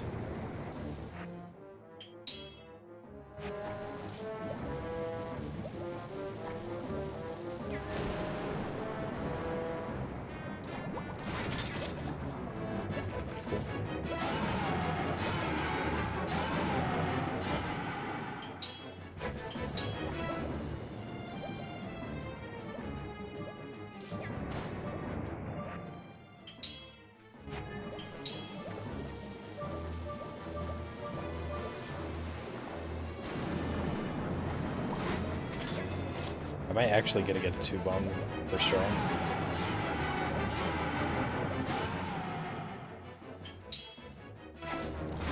Nice, dude. Okay, that was fast.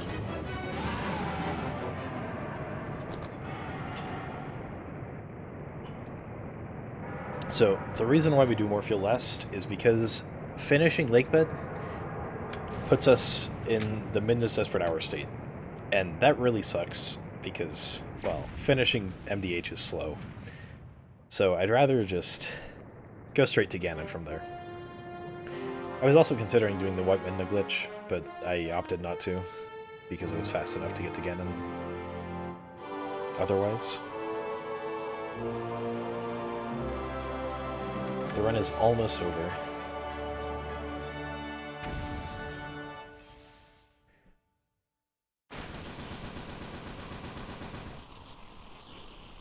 I don't think I'll need the heart container. I shouldn't, at least. Yay, we got the third fused shadow, Pog.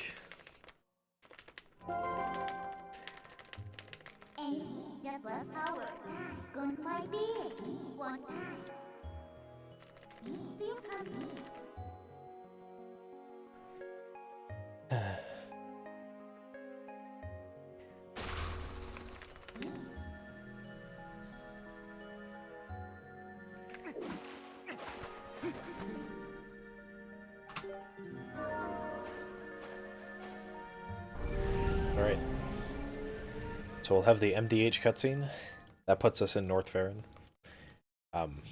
North Farron is not useful, unfortunately, so I'm just going to save warp.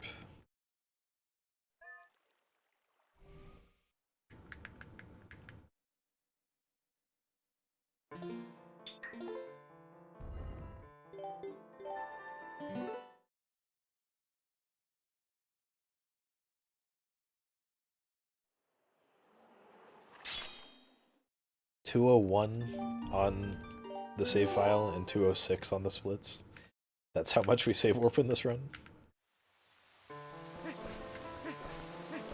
That is the last save warp, though. So 5 minutes straight, or 5 minutes total of save warping, roughly. So we go out here, puts us in Kakariko. Then I'm gonna go to Link's house. Just chill with Link for a little bit, I guess. Well, we're gonna go outside Link's house.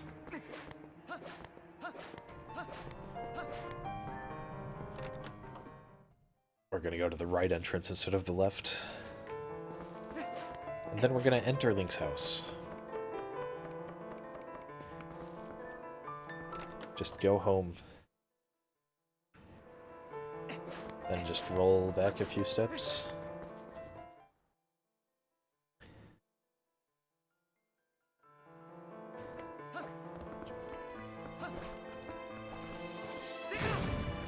I wanted that to knock me off, oh well. And then Death Warp. And... bam, Ganon.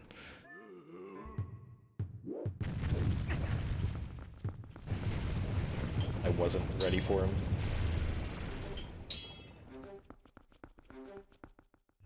Got a little bit of broken audio here. Don't worry about it. Everything's fine. This is definitely the way it was meant to be played. Do I have to do it as Wolf? No.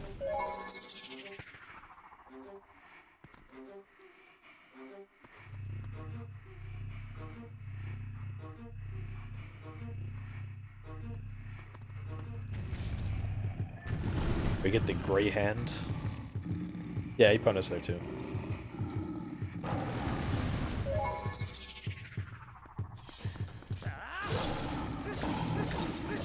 Just for moral support.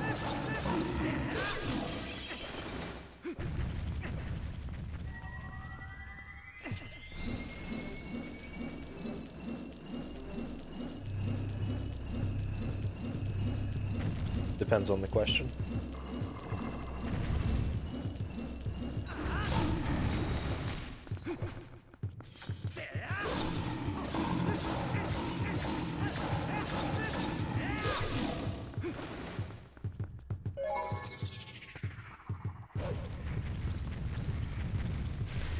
You pushed Epona!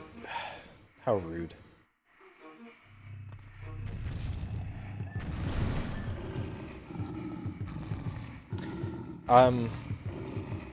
With this file name, as far as I can tell, yes, you do have to beat Linear Twilight. Because otherwise you wouldn't be able to enter Fire's canon. So... And Fire's canon leads to Stallard. If there were a different entrance to Stallard, I wouldn't have to beat Elden or Linear Twilight. It's not a requirement of the route. Or not a requirement of the category. Epona's butt there. Nice. And we get the MDH music during horseback.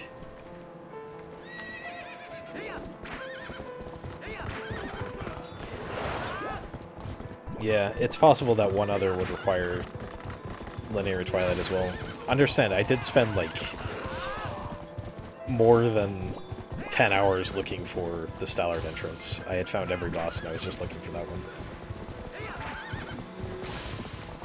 But with a different file name, the route would be a lot faster.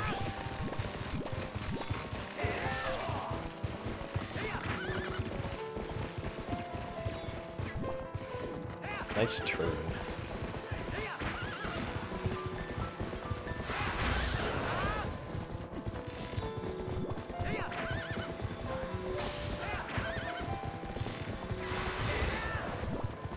Alright. Zelda's still losing us time? No, dude.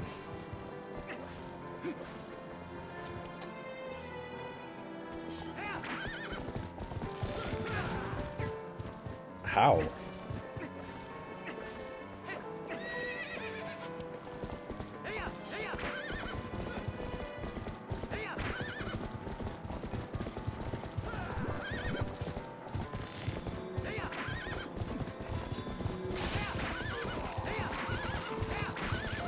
Okay, slow horseback, whatever. Okay, world record is 9 hours and 40 minutes and some seconds, I don't remember. We're just about done.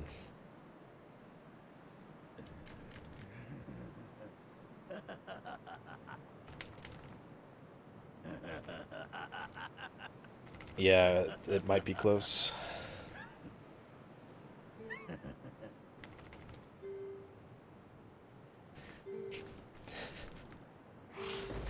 Actually, the world record, according to the splits, is 10:52, so I'm like 2 hours slow.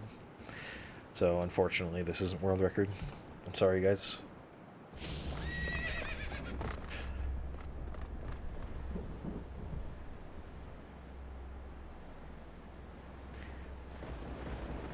Good music.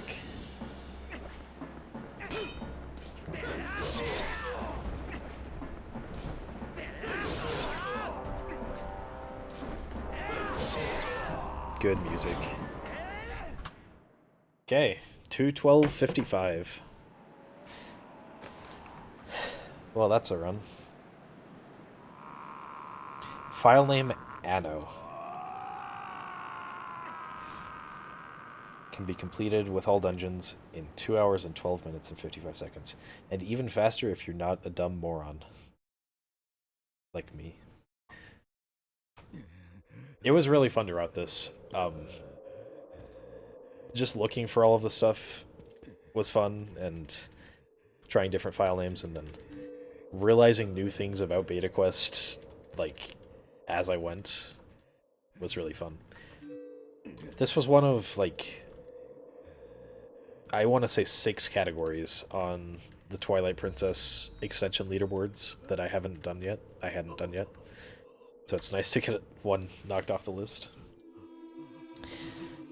And I'm just going to be jumping into Beta Quest any % as well, right after this.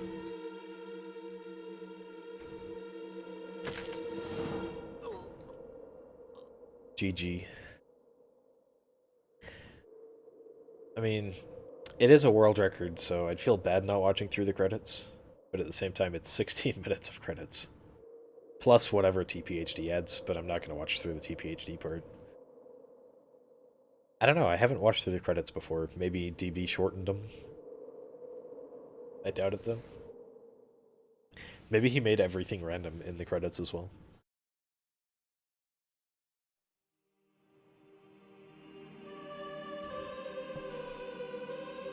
Thanks for the GGs, guys.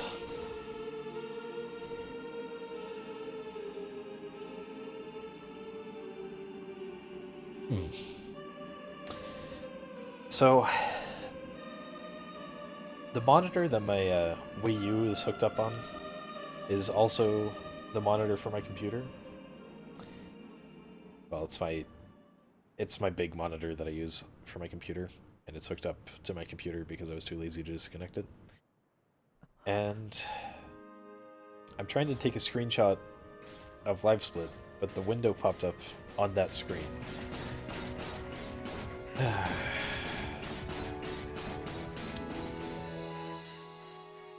Well, whatever. I can probably switch without it changing anything on stream.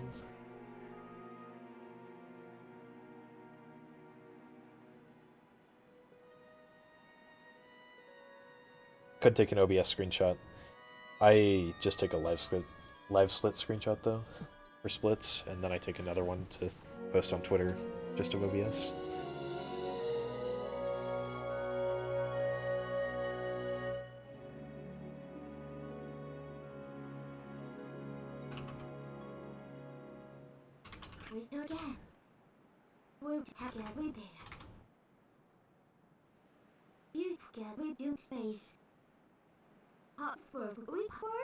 Okay.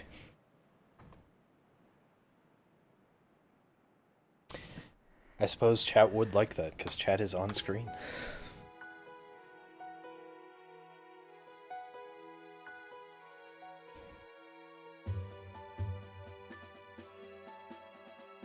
Your LiveSplit is bright orange, that makes sense. My LiveSplit looks exactly like it does on stream.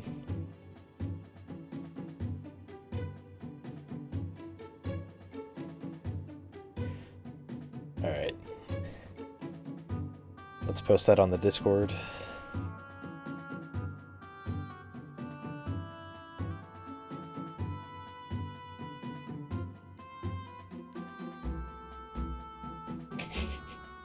The Discord upload a photo also popped up on the wrong screen. 1 second.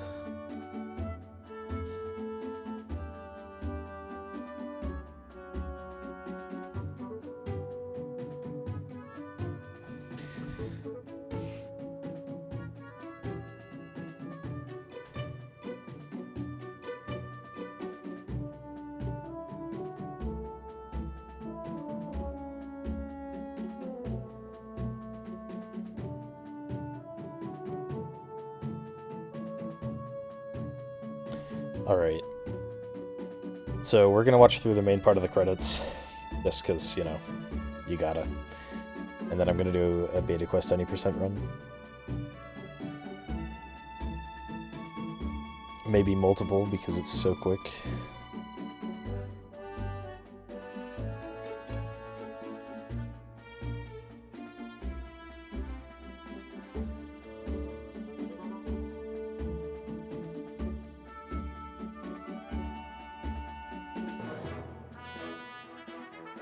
Okay. Let's put that in the Discord.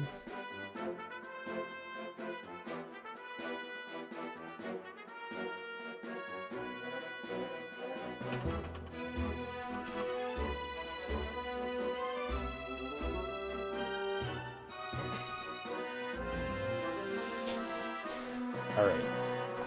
Now I can switch back and actually watch through the credits. So, how's everyone doing today? I'll be completely honest, I missed a lot of sleep routing this.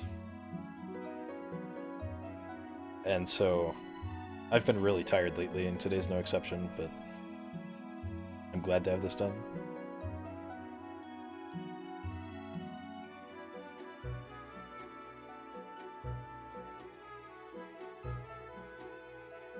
Might come back and look for a better file name at some point, but I don't see much of a reason to if no one else will run it. Moonjump AD and OOT3D?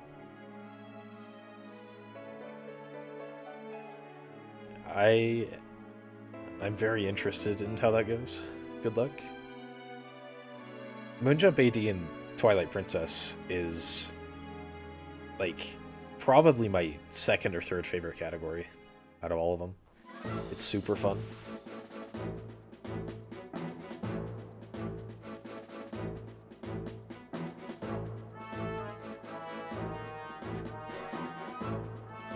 That's good that you're starting to get sleep again, Glovers. Hopefully I will too.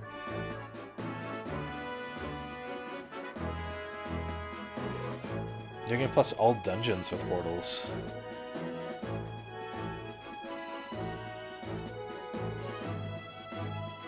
Yeah. You'd probably do all of the IL strats for the dungeons, which I'm not a big fan of all of the moon boot stuff, but yeah, that would be pretty fun. I think. New game plus any percent with portals was a fun one. I was the first one to run it, so I suppose I technically made the route, but I can't remember. That was a while ago. AD wouldn't do that much more.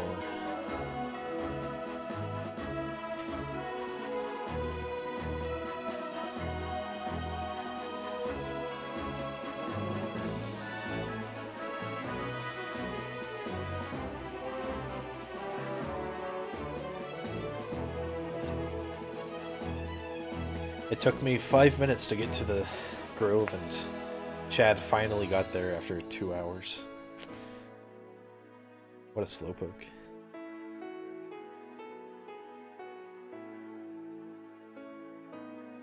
Yeah, Elder One skip, and well, I suppose you wouldn't have to do that one. I don't know. Moon Boots was found when I was gone, and so I haven't tried Moon Boots much. I don't know how easy or hard it is. If you can get it good, then that's great.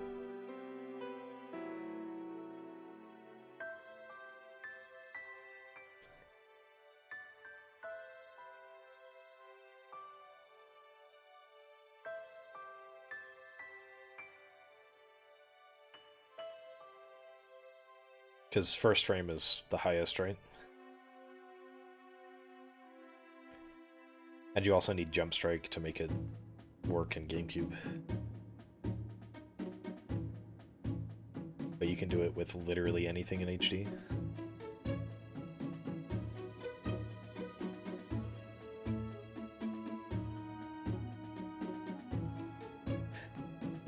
Yeah. Backslice and Magic Armor, yeah.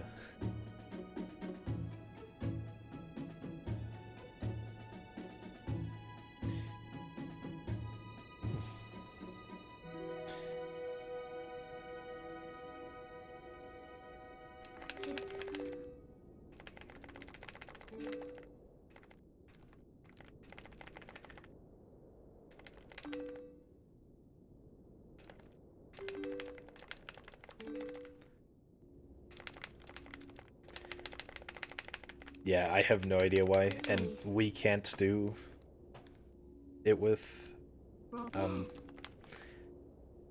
Jump Strike.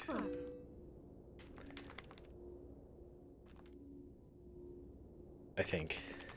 Or was it... Or was it Backslice? I can't remember.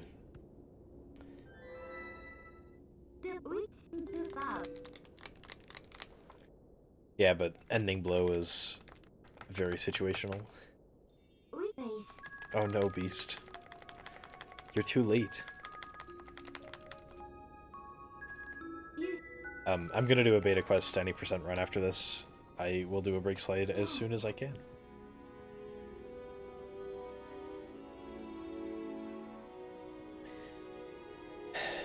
Because I've already lost control of Link.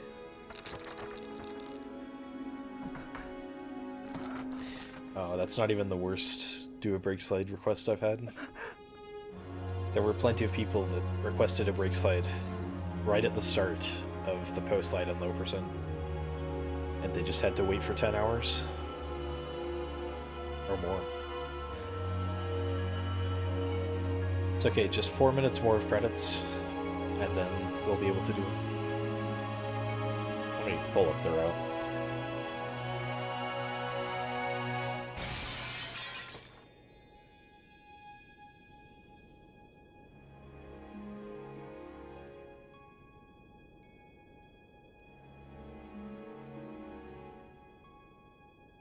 Ooh, another brake slide.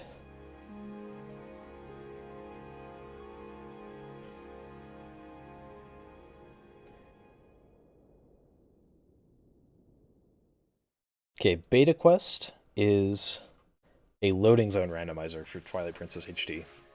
It was made in 2017 by Dragonbane, and it's very unpopular. Not a lot of people have done it.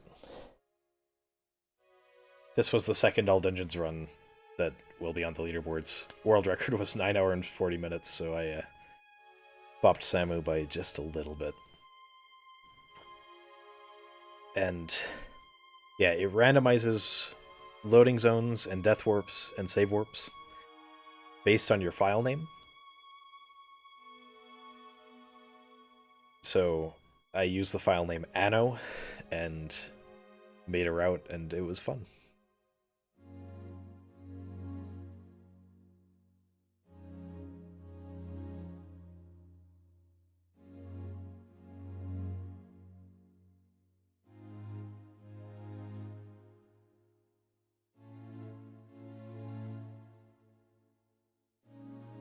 So if you're looking for uses for your Wii U other than as a golf club, this is an option. You can find the resources to do it in the TP Discord. There's a Beta Quest channel. Mini bosses aren't randomized, but bosses are. The whole dungeon except entrances and boss doors are are just normal, but boss doors and entrances are randomized. So for example, I used Fire's Cannon to get to Stallard.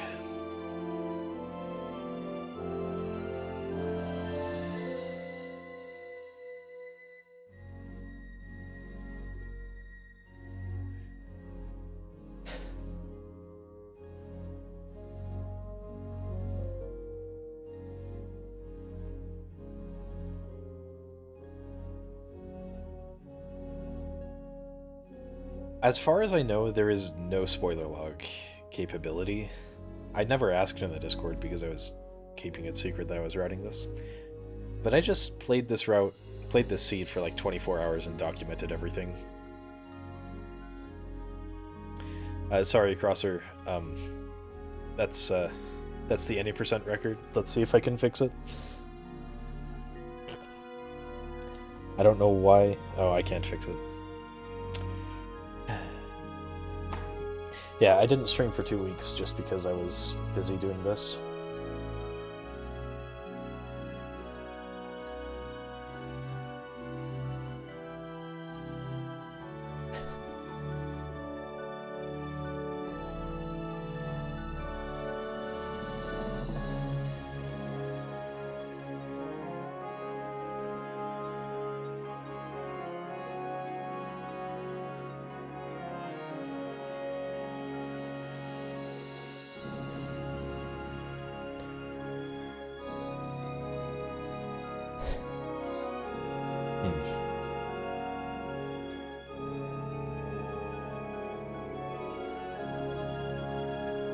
I don't know how to get the All Dungeons one.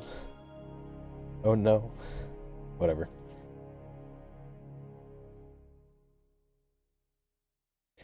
Yeah, reasonable to have school keep you busy. Okay, now's the part where we reset, because why would we watch the HD credits? Alright.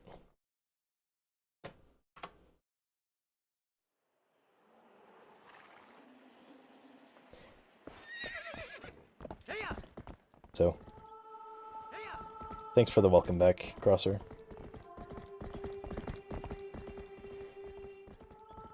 Oh no.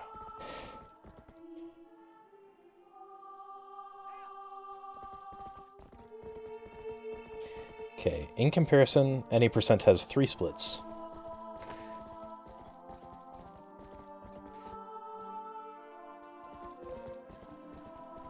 I don't know how you didn't realize that, Cabbage. Okay. Let's scroll down a little bit.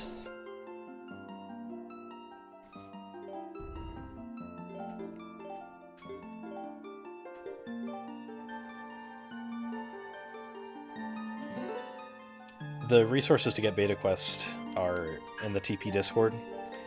Under the TPHD section, there is a Beta Quest channel, and I think it's pinned in there, but if not, you can just scroll up.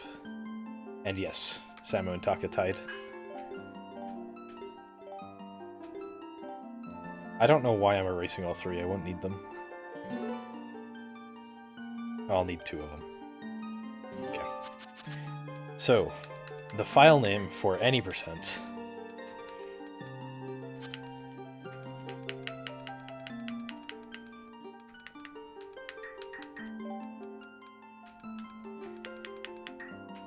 is B-Boy Bad.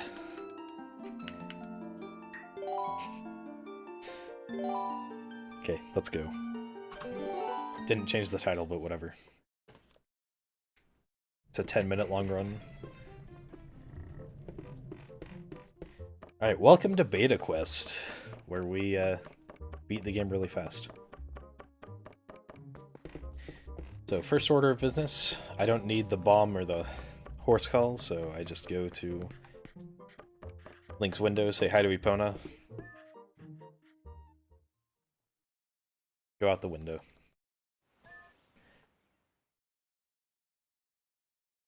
Now we're in Ordon Village.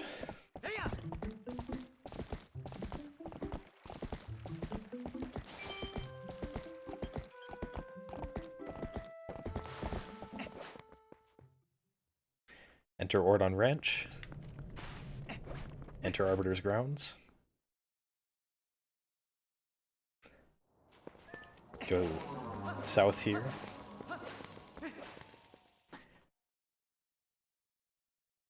And we're in the Master Sword cutscene. Yes! 1 minute 5 seconds to get the Master Sword. Pog.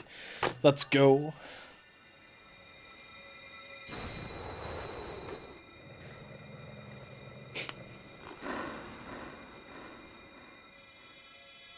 Wonder if it's possible, like, if you get off of Epona immediately and then frame perfectly roll or something, to get sub 1.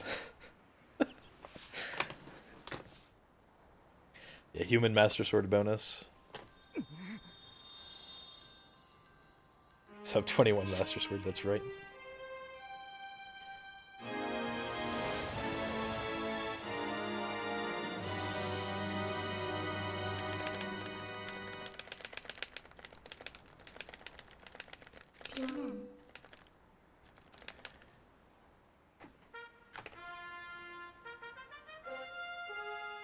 Alright, so the only things we actually need to beat Beta Quest are the Master Sword to deal damage to Ganon, Ending Blow to beat Ganon, and then we need a way to get to Ganon.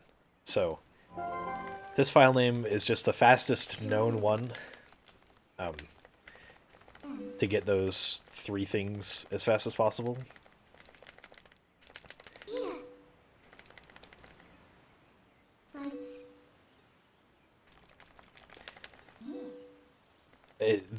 It is theoretically possible to get a faster one, but this one is really fast. Yes, Samu and Taka both use this file name. And I'm guessing the file name was found by Bouncy Boy, considering the file name.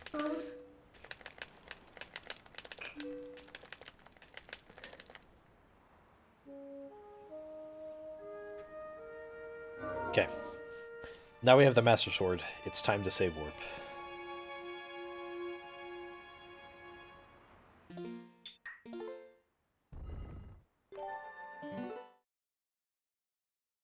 I hope that didn't mess up the save by closing out as soon as possible. Okay, good. That puts us in Castletown, so we just go to Castletown West.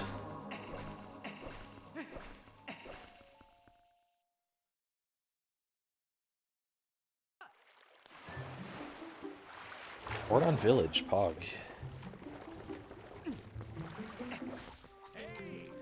Hey! I should have avoided that text box, but whatever. We go into Russell's house. I'm using version 2.0, and I save warp. That's what I do. Whoops.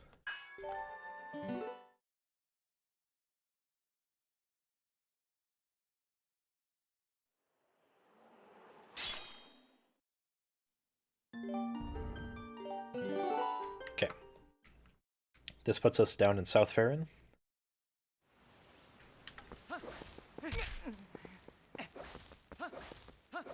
That's another thing that was added to beta quests. There's just a button combination. D-pad down, and then Y and B. Death warps.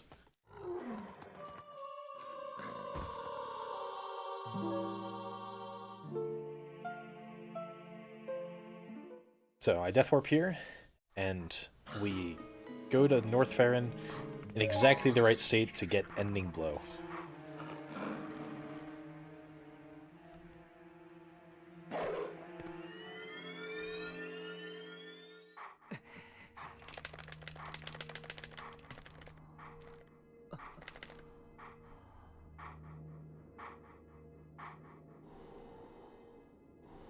It would be cool if I got a 1052. However, I've watched Samu's and Taku's runs. They were not optimal, so as long as I don't screw up horseback, I should be able to get the world record. But maybe I'll screw up horseback.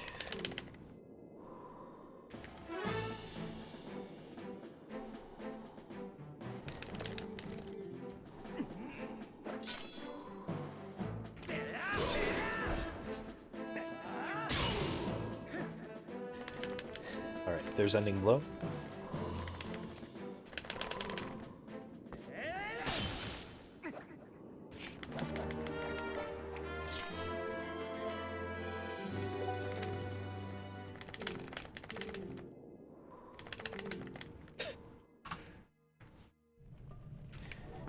I leave the door here.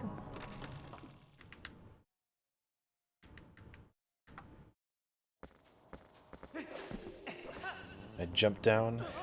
That was not the optimal angle, whatever.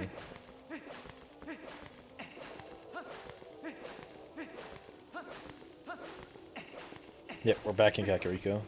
Don't worry, this is normal. Go through this door. I wonder if it's faster to turn Wolf there, but I have no idea. Definitely faster to turn Wolf here.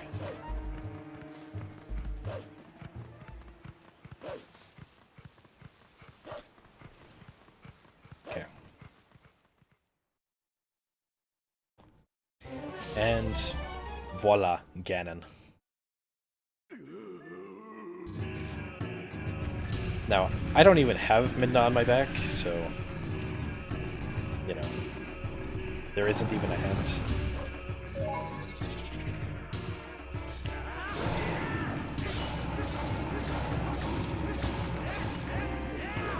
Okay, I messed up Beast Ganon, whatever.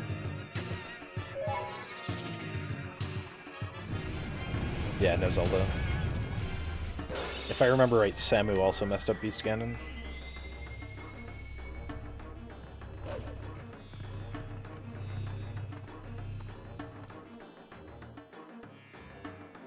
Oh no.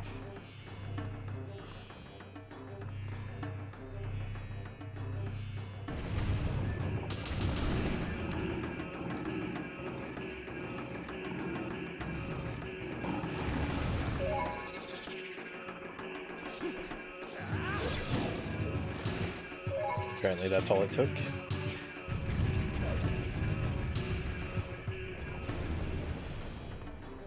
Yeah, Wolflink just butting heads with Ganon.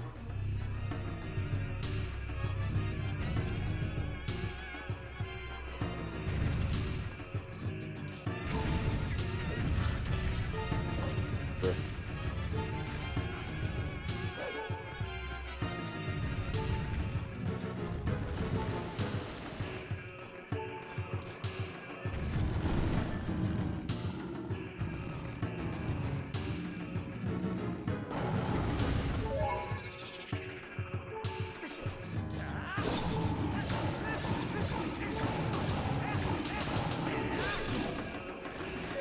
Thanks, Tish. And this was, in fact, what I was routing last week. I don't know what you're getting that from. 2 weeks ago now.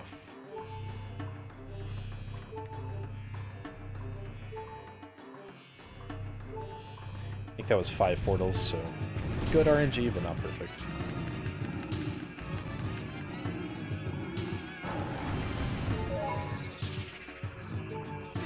I don't even know if I can get a 1052.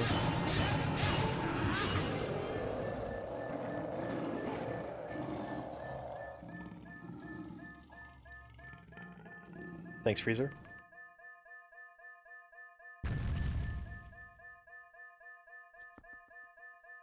Can't skip.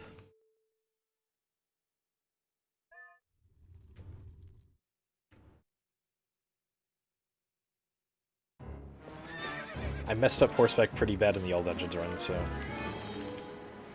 let's see if I can get it better this time.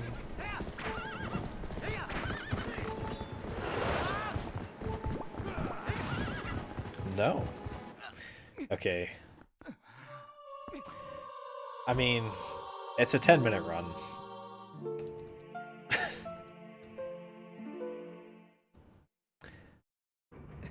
Oh, it doesn't spawn you back in Beast Cannon. I thought it would. Like, let's talk to the fairy, see where it puts us.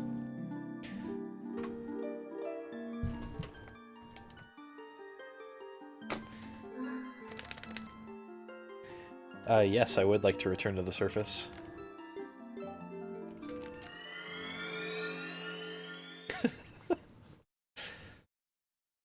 Castletown East. Let's enter the doctor's house.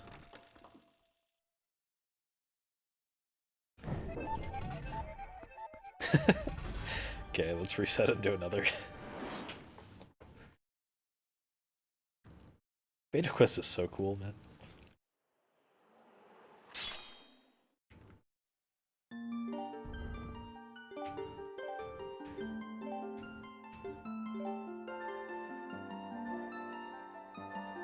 I don't think Epona and Cave of Ordeals, especially TPHD Epona and Cave of Ordeals, would make anything easier.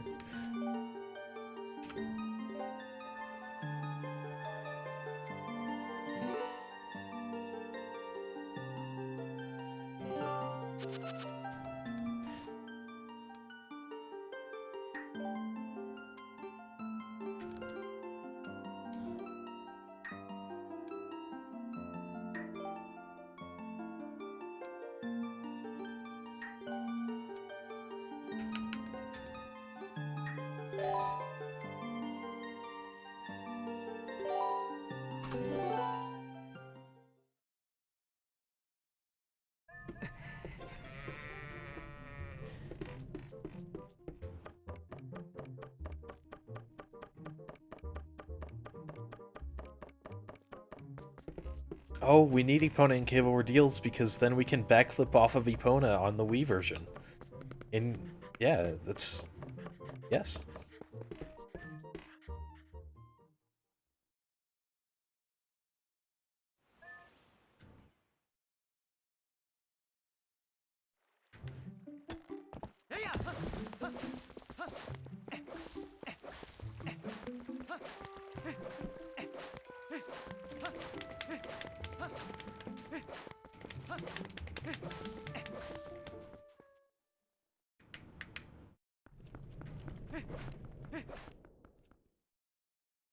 Okay, let's see if rolling is faster.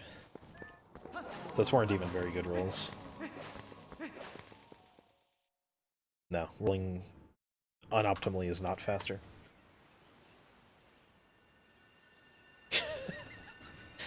This spends the most time in the Ganon fight. Although, each phase of Ganon is less time than we spend in Norden.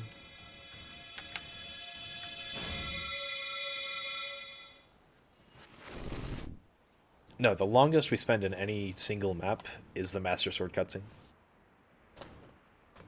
That's the answer.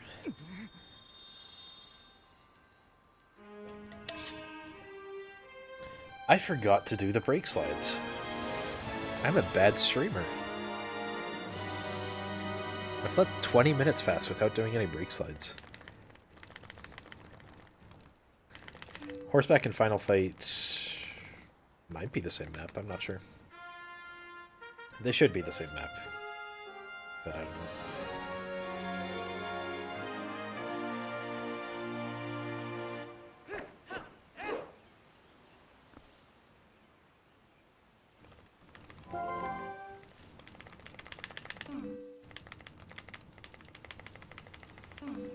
I suppose that makes sense, Cabbage. Although I'm not very familiar with OOT3D all dungeons.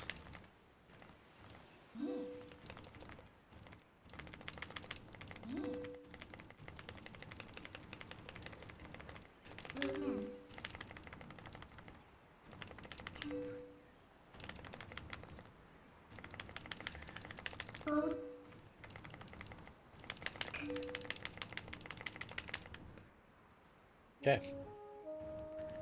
Hopefully I can save a little bit of time, but who knows. Oh, that makes sense.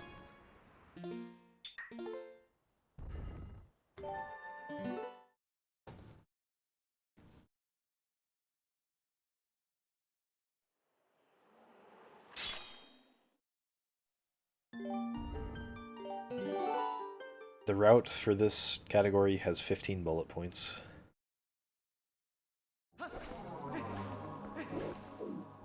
I tried to do a brake slide. Doing a brake slide in Castletown is monk ass.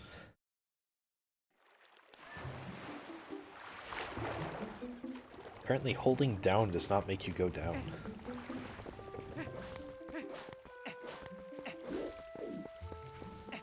Alright, there's one.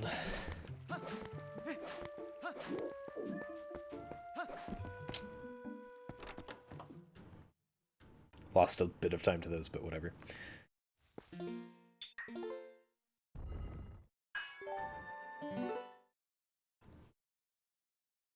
Two brake slides.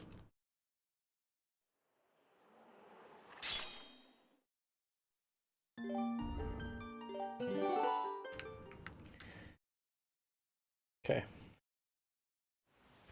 Time for the one death warp in the run. Unless we died again and again.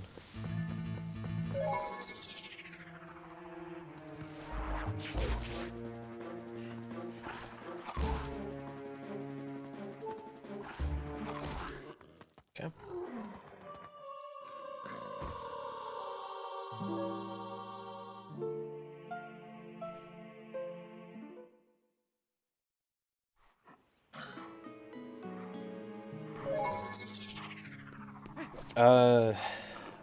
It might be double damage because of a lot of things in Beta Quest are double damage.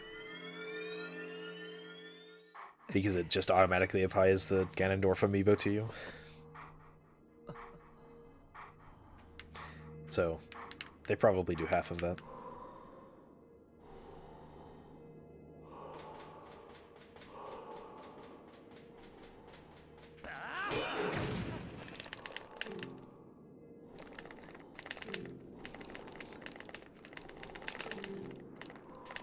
Alright. Let's see how much time the brake slides lost me.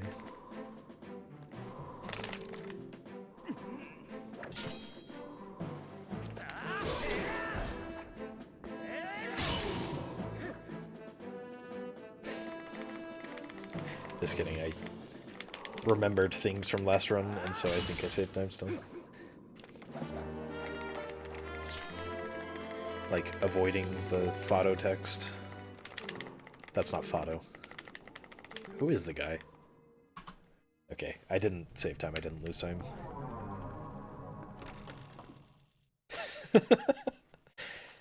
If you could find a better seed, it could be shorter than OOT any %, but... Okay.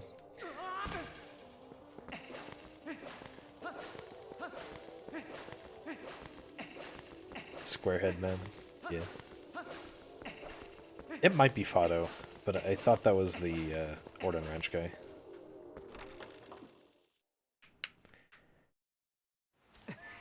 No, it's...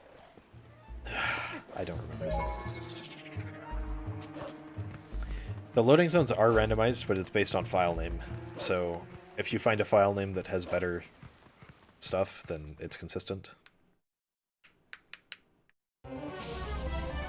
Alright, let's see if Beast will go better. Add Bewildebeest.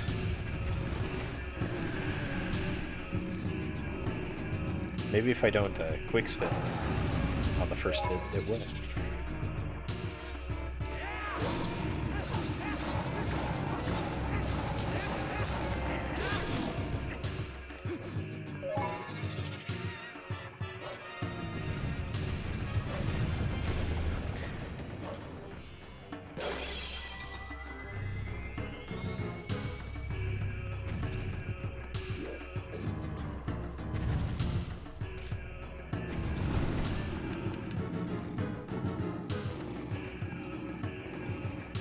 I don't know how you could be better, Beast.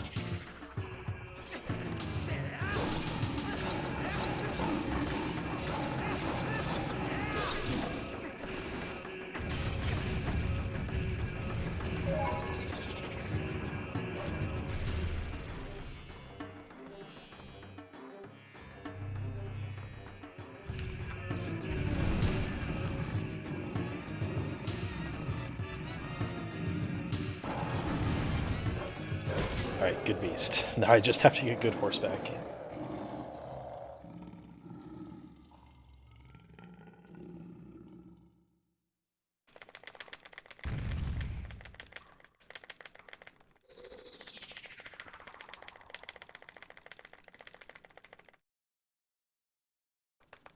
Yes, thanks, Beast.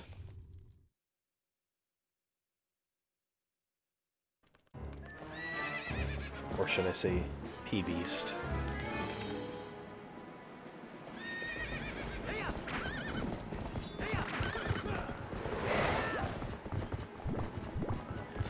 Okay, didn't die.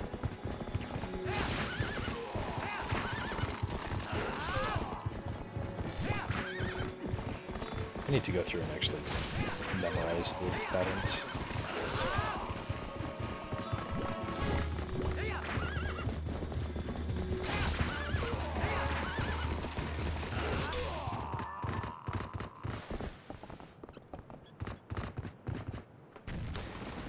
I think this is Reki, guys.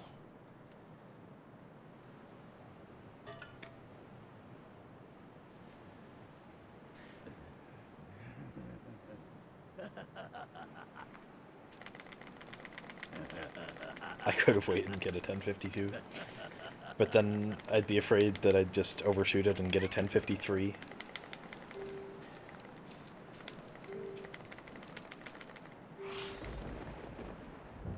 I don't know. Maybe I'll mess up the final fight. That's a thing that can happen.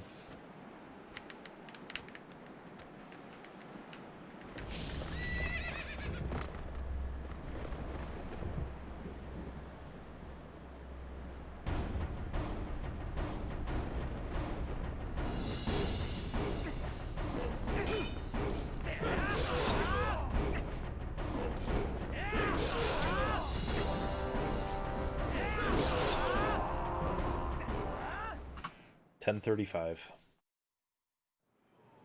17 seconds faster. I knew they weren't optimal, the tied world record, but I didn't think I'd be able to beat it by that much, that quickly.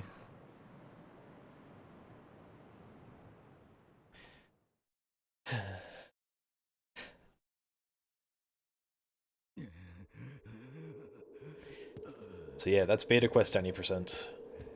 Cool run. Really quick.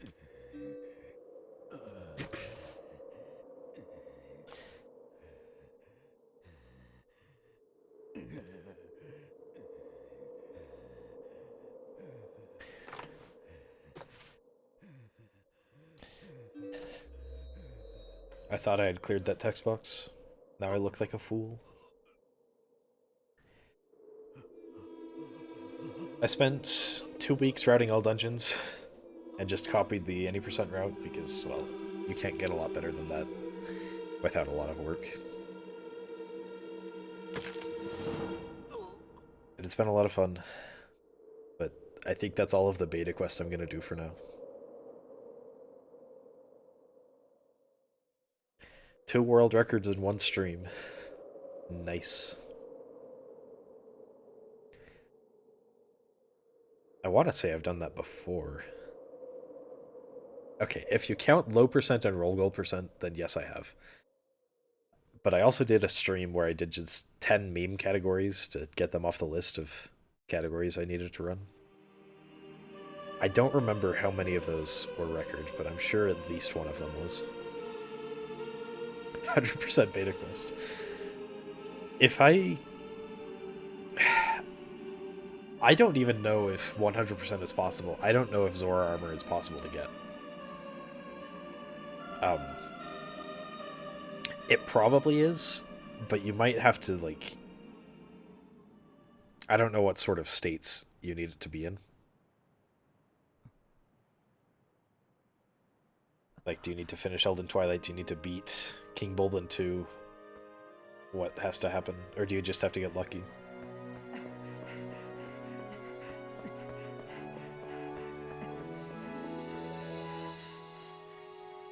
I don't know.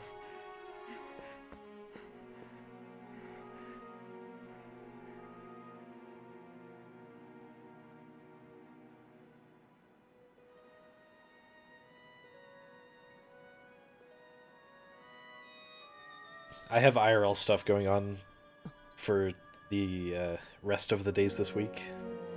I won't be able to stream until next Monday. But then I should be back to Wii any percent. Unless I give up and just do no save and quit because it's more fun. Alright, good night, Beast. I'm glad you've enjoyed.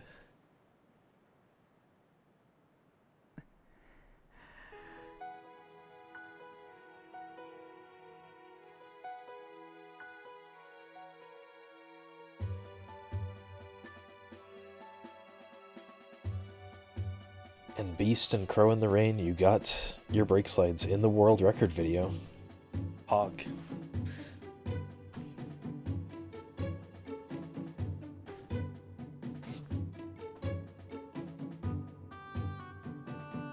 I keep making the same mistake. I go to switch my screen to my computer, and I keep selecting the VGA option instead of DisplayPort.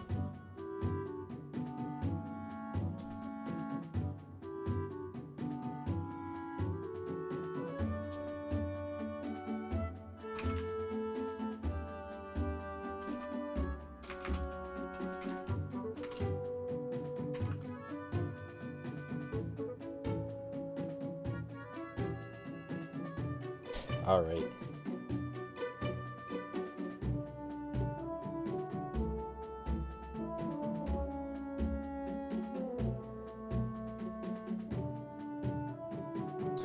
Gonna post that in the Discord too.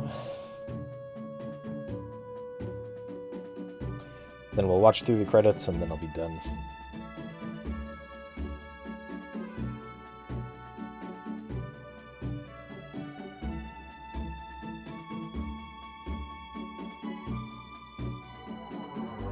Ooh, we got the Twilight in the credits. Elden Twilight in the credits. That's not something you see very often.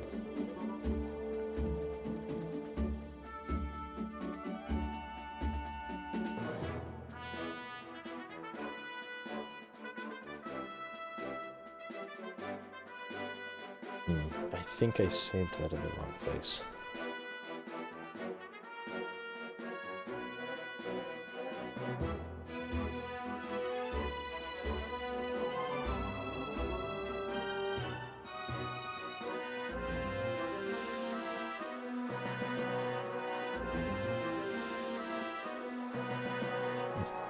Okay.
Alright. That is 2 more categories that I hadn't done before. If you go and look at my speedrun.com page, like, there are very many runs in total. However, that's not all of them.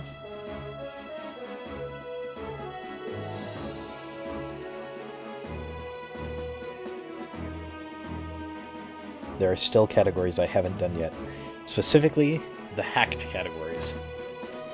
Hacked any %, hacked all dungeons, and hacked 100%, which are further subdivided into dolphin limit and no limit. I don't know if I'll ever do these, but knowing that those are all that I'm missing, maybe I will. Heck, maybe I will figure out how to make an AR code to just take me from chest to chest to beat Hundo. That would be such a boring run.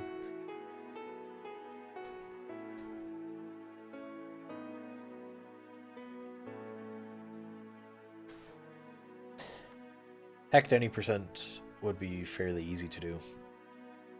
Dolphin limit, at least. Hacked any % no limit. The record is 2 seconds, and it is the fastest of every Zelda speedrun, 2D and 3D. Just because, you know, it just warps to the credits on the first frame. I don't know why we have that category. It doesn't make any sense. Thanks, Deesh.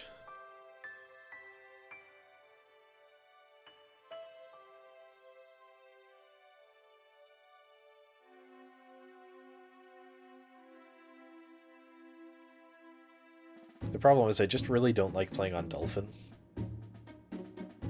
So I don't know when I'll get around to that.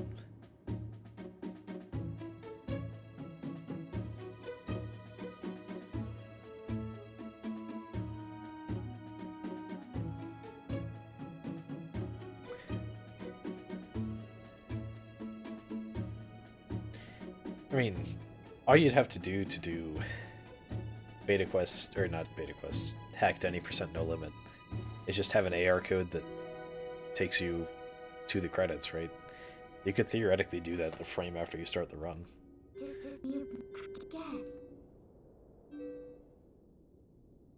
Like have a button combination or something that takes you there.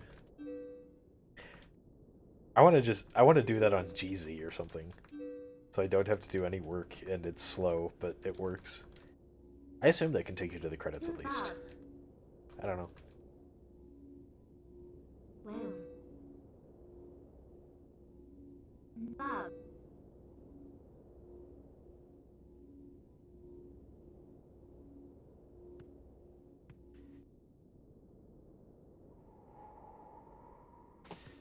Alright.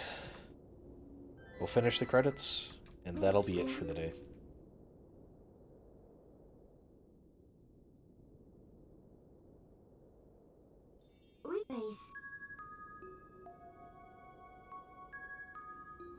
I'll be completely honest, the only reason why I'm doing beta quests is I find it really hard to grind categories.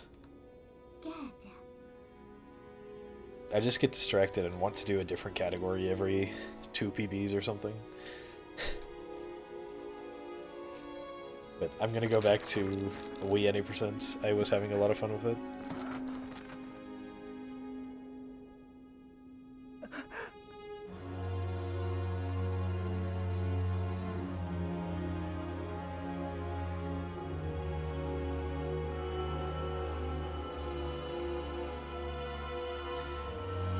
I'll get to Hundo.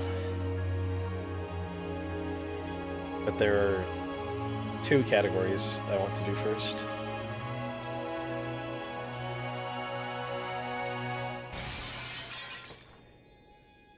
I mean, you could do that with Nuki or something right now, if you wanted. You could do that with Beast. Nah, the hours probably wouldn't work.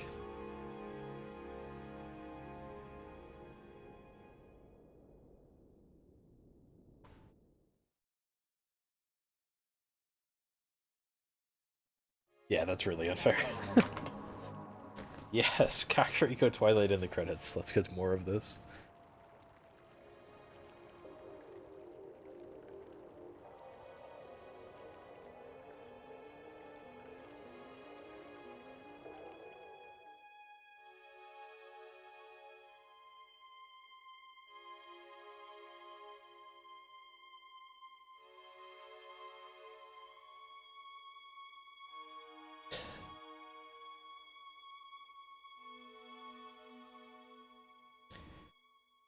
Yeah. Well, missing a day-night cycle, assuming you only miss like one PO. If you miss more than one PO, then that's bad. But missing one PO only takes like 2 minutes at most to get. So, and there are only 2 day-night cycles that really matter. I suppose you could fail the climb up to Snow Peak, but that's not very likely. But like, he could reset to Ordon a few times and still beat the Skyward Sword Undo world record.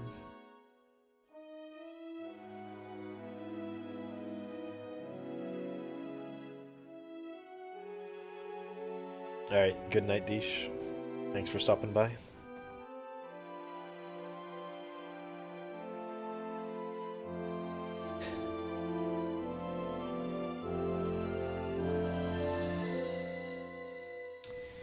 Alright, who's live? Is there anyone live that I would care to raid?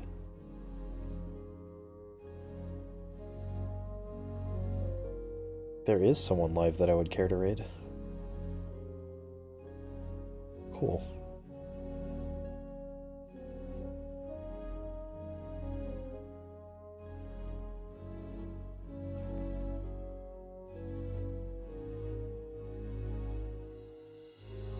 Yep.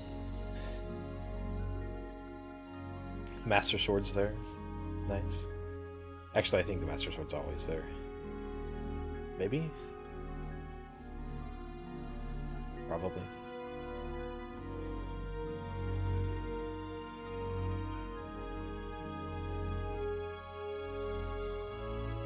Look at all these places I never went.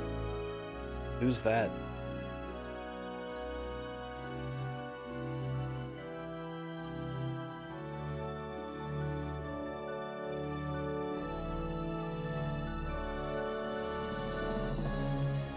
I suppose I did go to that room.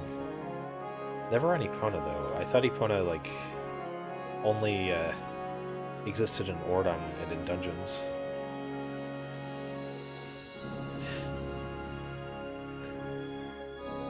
Alright, there's the end.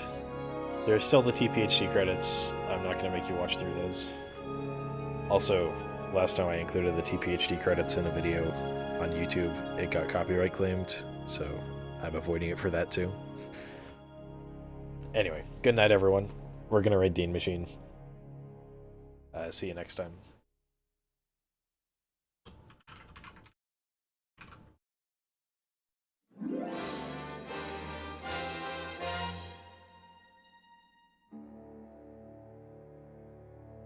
Okay. Good night.